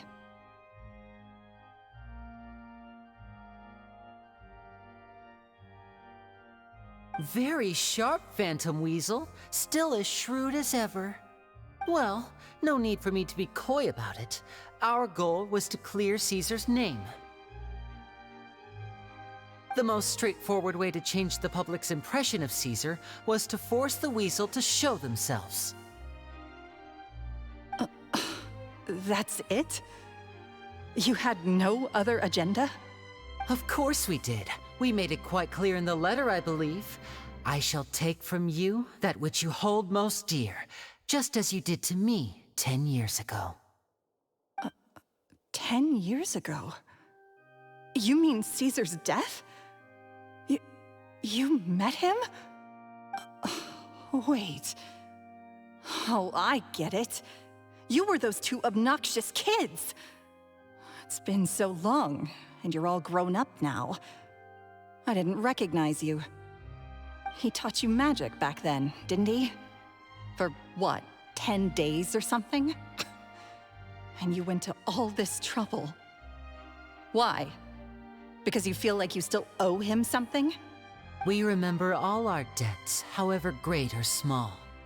10 years ago, Caesar's reputation was torn to shreds, and his legacy was thrown out. 10 years on, and no one cares what the truth is anymore. But we did not forget, and so we came to find you. And? What exactly did you take from me?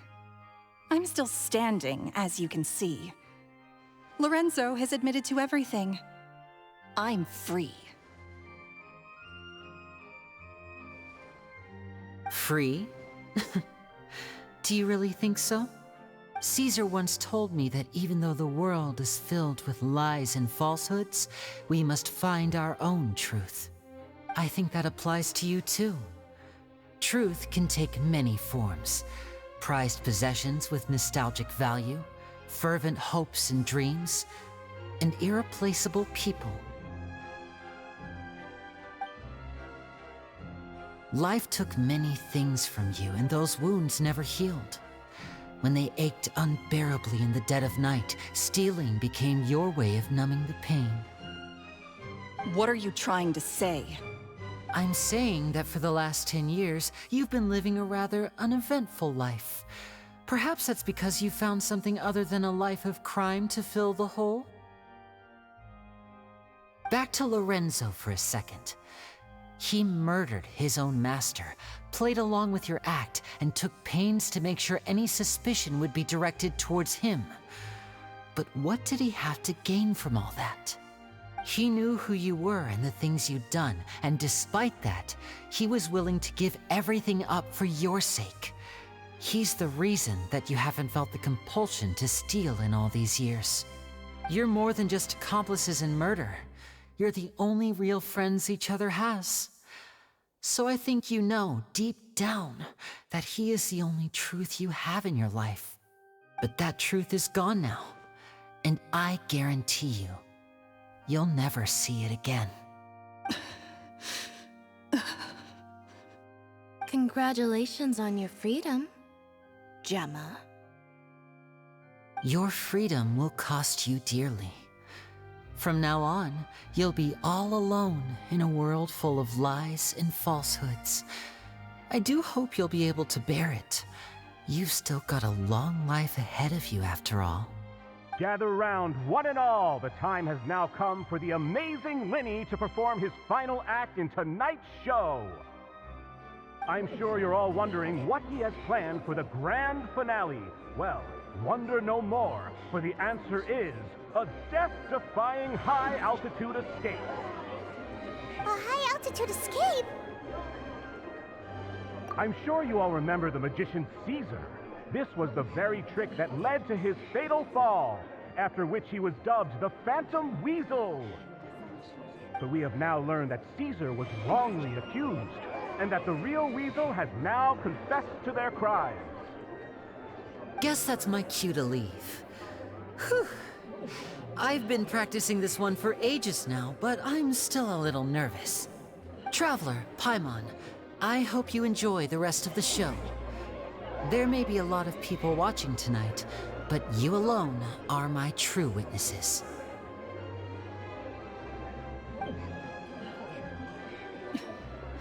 Lyney, wait. You two hid a lot from Caesar. He went to his grave without ever knowing your secrets. So what about now? Are you an open book? Or are you still the same as ever? You don't have to tell lies to end up isolated and alone. One day, you'll end up exactly where I am today. Maybe then you'll finally understand. You're wrong. I'm nothing like you.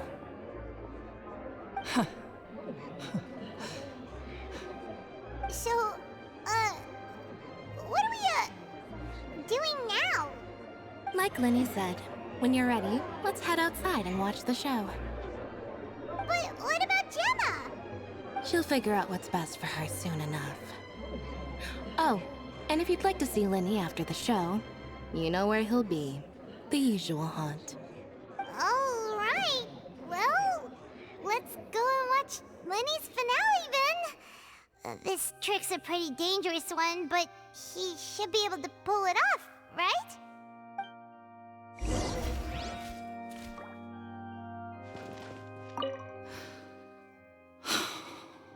What is my truth? Sometimes I think I'm like a gambling addict. All I care about is winning, and it doesn't matter what's at stake. By the time I come to my senses, I'm left with nothing. Oh, if I had my time again.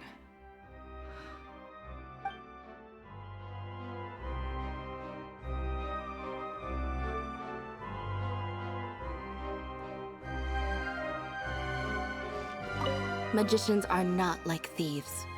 Thieves only tear things apart. But good-hearted magicians, they put things back together.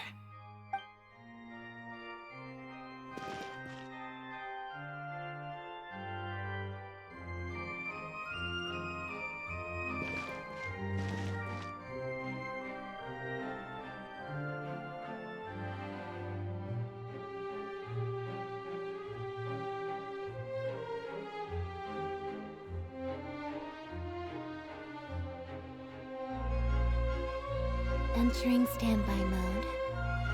I hope nobody disturbs me.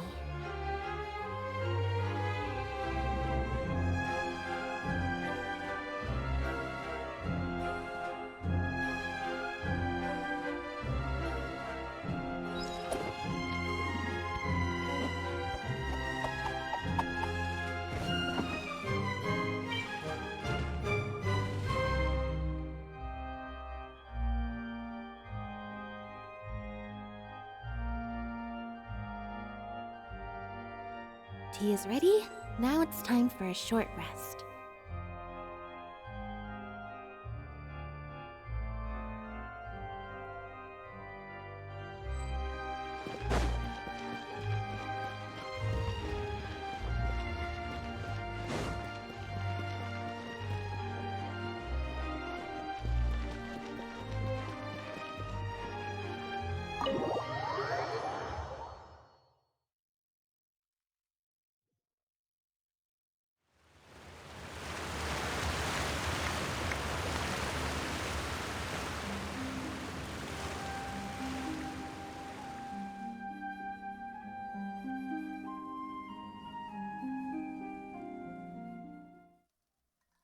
Magic should be mysterious, surprising, and defy logic.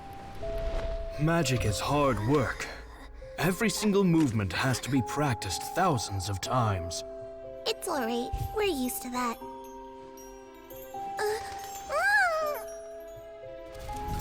We're sorry. You've taught us so much, but we can't tell you the whole truth. It's okay. Do you still remember what I told you? This world is full of lies and falsehoods. I only hope that one day you can find your own truth.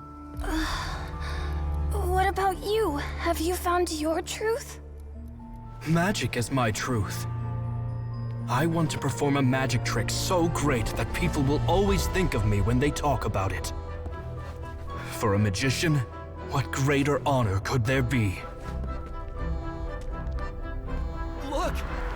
Behold! Lyney is sealed inside the box. Will he manage to escape? 10 years ago, Caesar attempted this very trick, and it was at this precise moment that...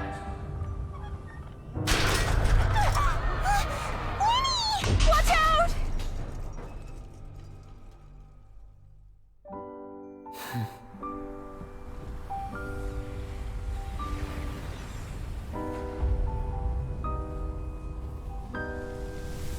Mysterious. Surprising. And logic-defying. Isn't that right? This honor belongs to you, Caesar.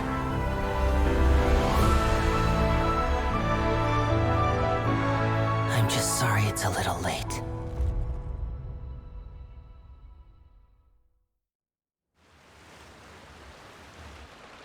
Did you see that?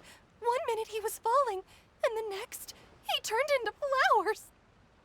How could he possibly have done that? How mysterious. I didn't blink once. He just vanished, right in front of my eyes. What a heart-stopping magic show! This was really worth the trip.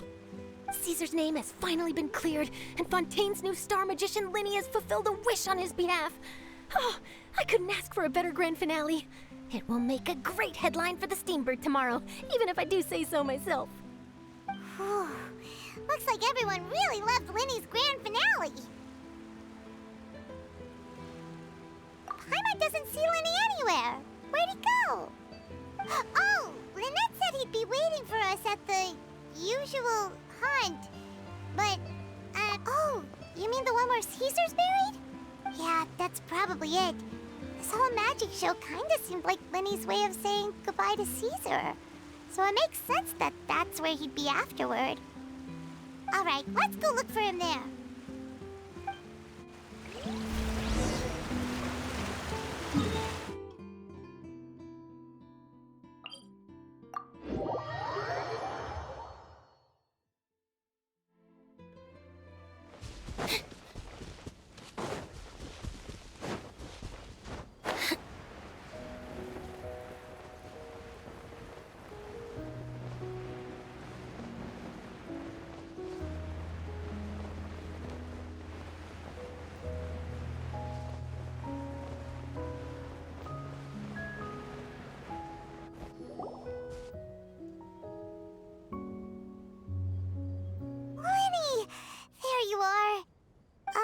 Are you alright?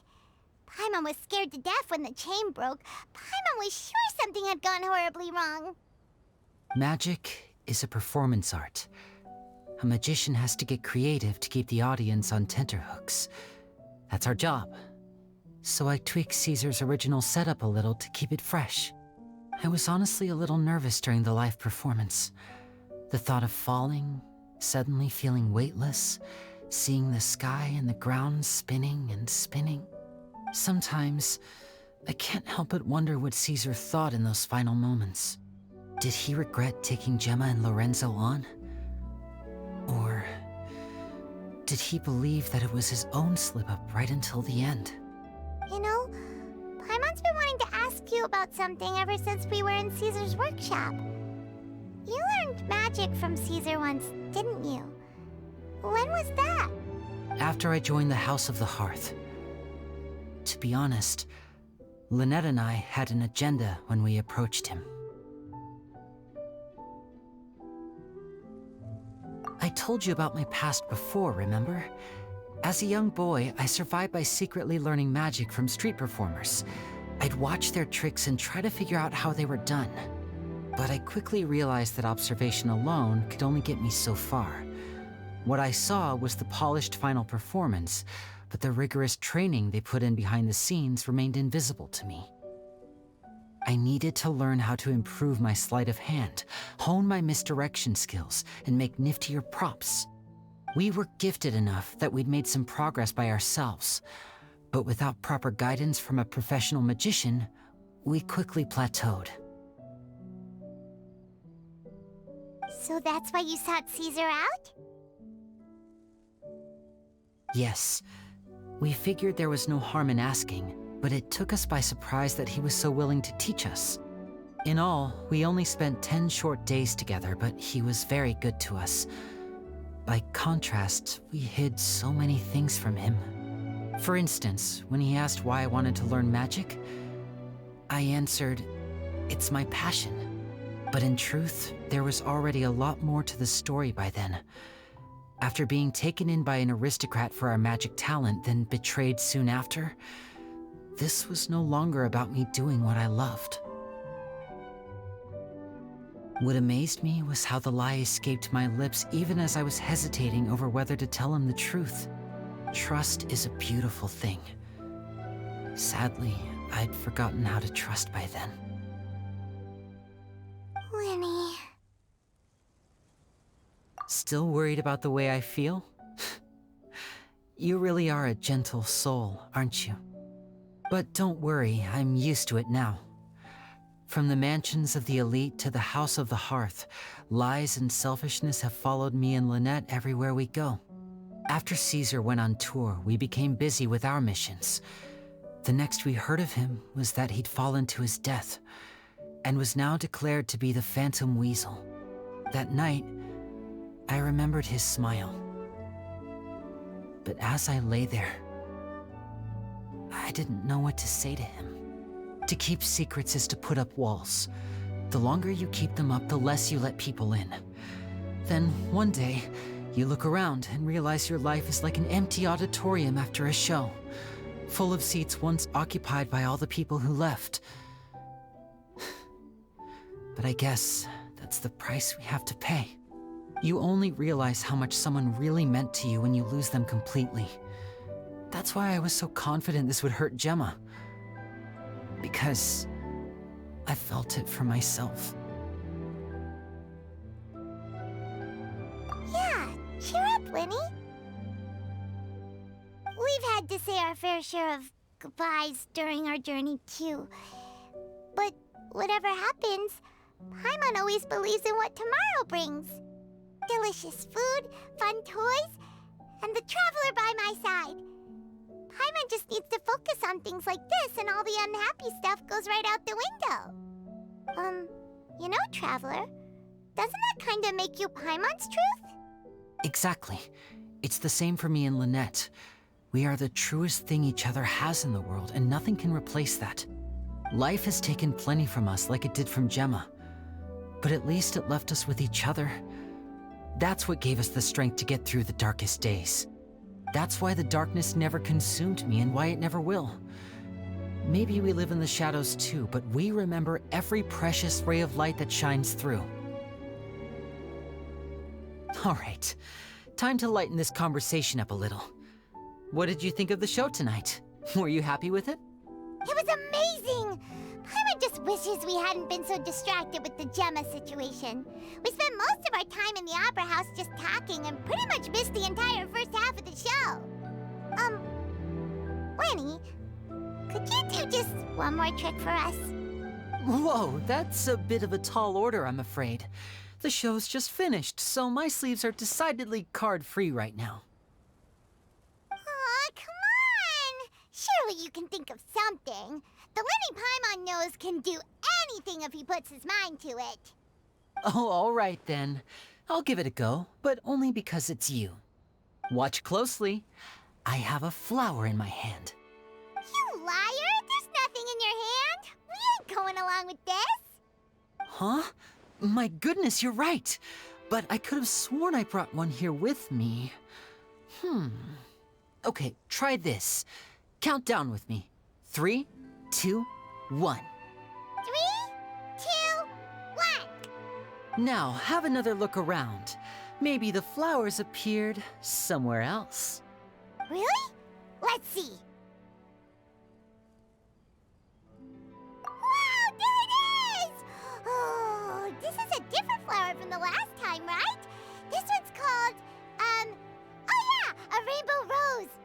But more importantly, Paimon has to know how the trick is done. Please, Lyney, pretty please! Well, if you want to learn magic, you'll have to start by addressing me as teacher. Ugh. Fine. Please, teacher, please! Since you asked so nicely, I'll share one little tip with you. Namely, the student of magic cannot solely rely on others being prepared to reveal their secrets. You have to observe, think, and find the answers for yourself. Is that it? Look at the time. We shouldn't linger here too long. Thanks again for coming to see my show. I bid you both good night. I look forward to seeing you again. All right, fine. See ya. Shall we head back now, too? Oh, Paimon can't wait to read The Steambird tomorrow. Paimon bets Lyney and Caesar will be plastered all over it. Let's head to the Steambird's offices tomorrow morning and see what we can find out.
Seems Lyney is saying some strange things again.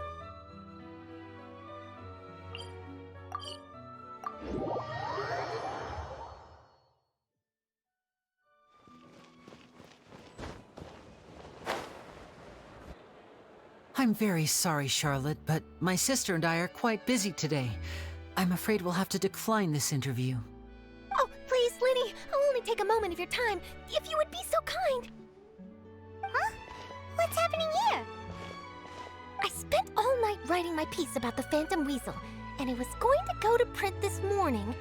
But just as dawn broke, I suddenly received news that Caesar's fiancée, Gemma, had contacted the guards and confessed to having been the real Phantom Weasel all along. That was quick. Hmm? Too late, bro. That was quick, you say? It sounds like I've got some catching up to do. Please, fill me in. Whoops. Aha! My instincts did not lead me astray. You do have something to hide. Gemma turning herself in must have something to do with Lyney's performance last night. Maybe watching my high-altitude escape trick reminded her of a better time with Caesar, and she could no longer ignore the voice of her conscience. Huh. Okay, then. Wait, no, there must be more to it. If that's all it took for her to have a change of heart, how did it take her 10 whole years? Well...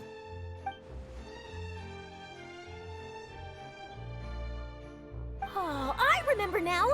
You and Gemma were nowhere to be found after the show. What happened between you? Quickfire question! Where did you all go after the show?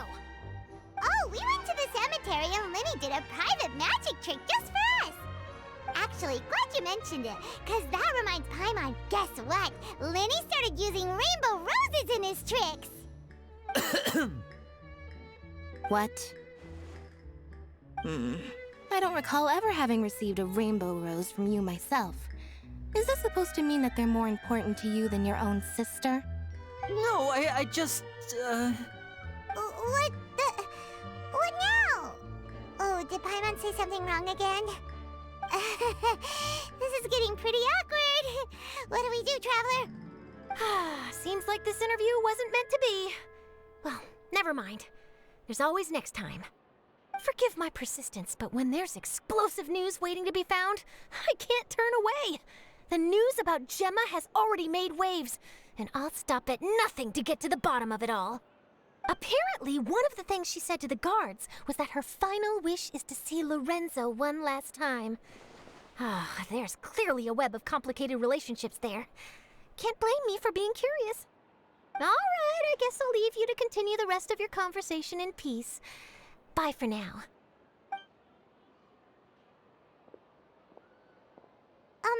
Lynette? Paimon didn't mean to... Don't worry, I wasn't angry. I was just trying to distract her. Oh, really? Oh, thank goodness. You scared Paimon there. Phew. You and me both, Paimon. You and me both. At least it did the job, right? Please, take good care of that rainbow rose. I'd be really upset if you lost it.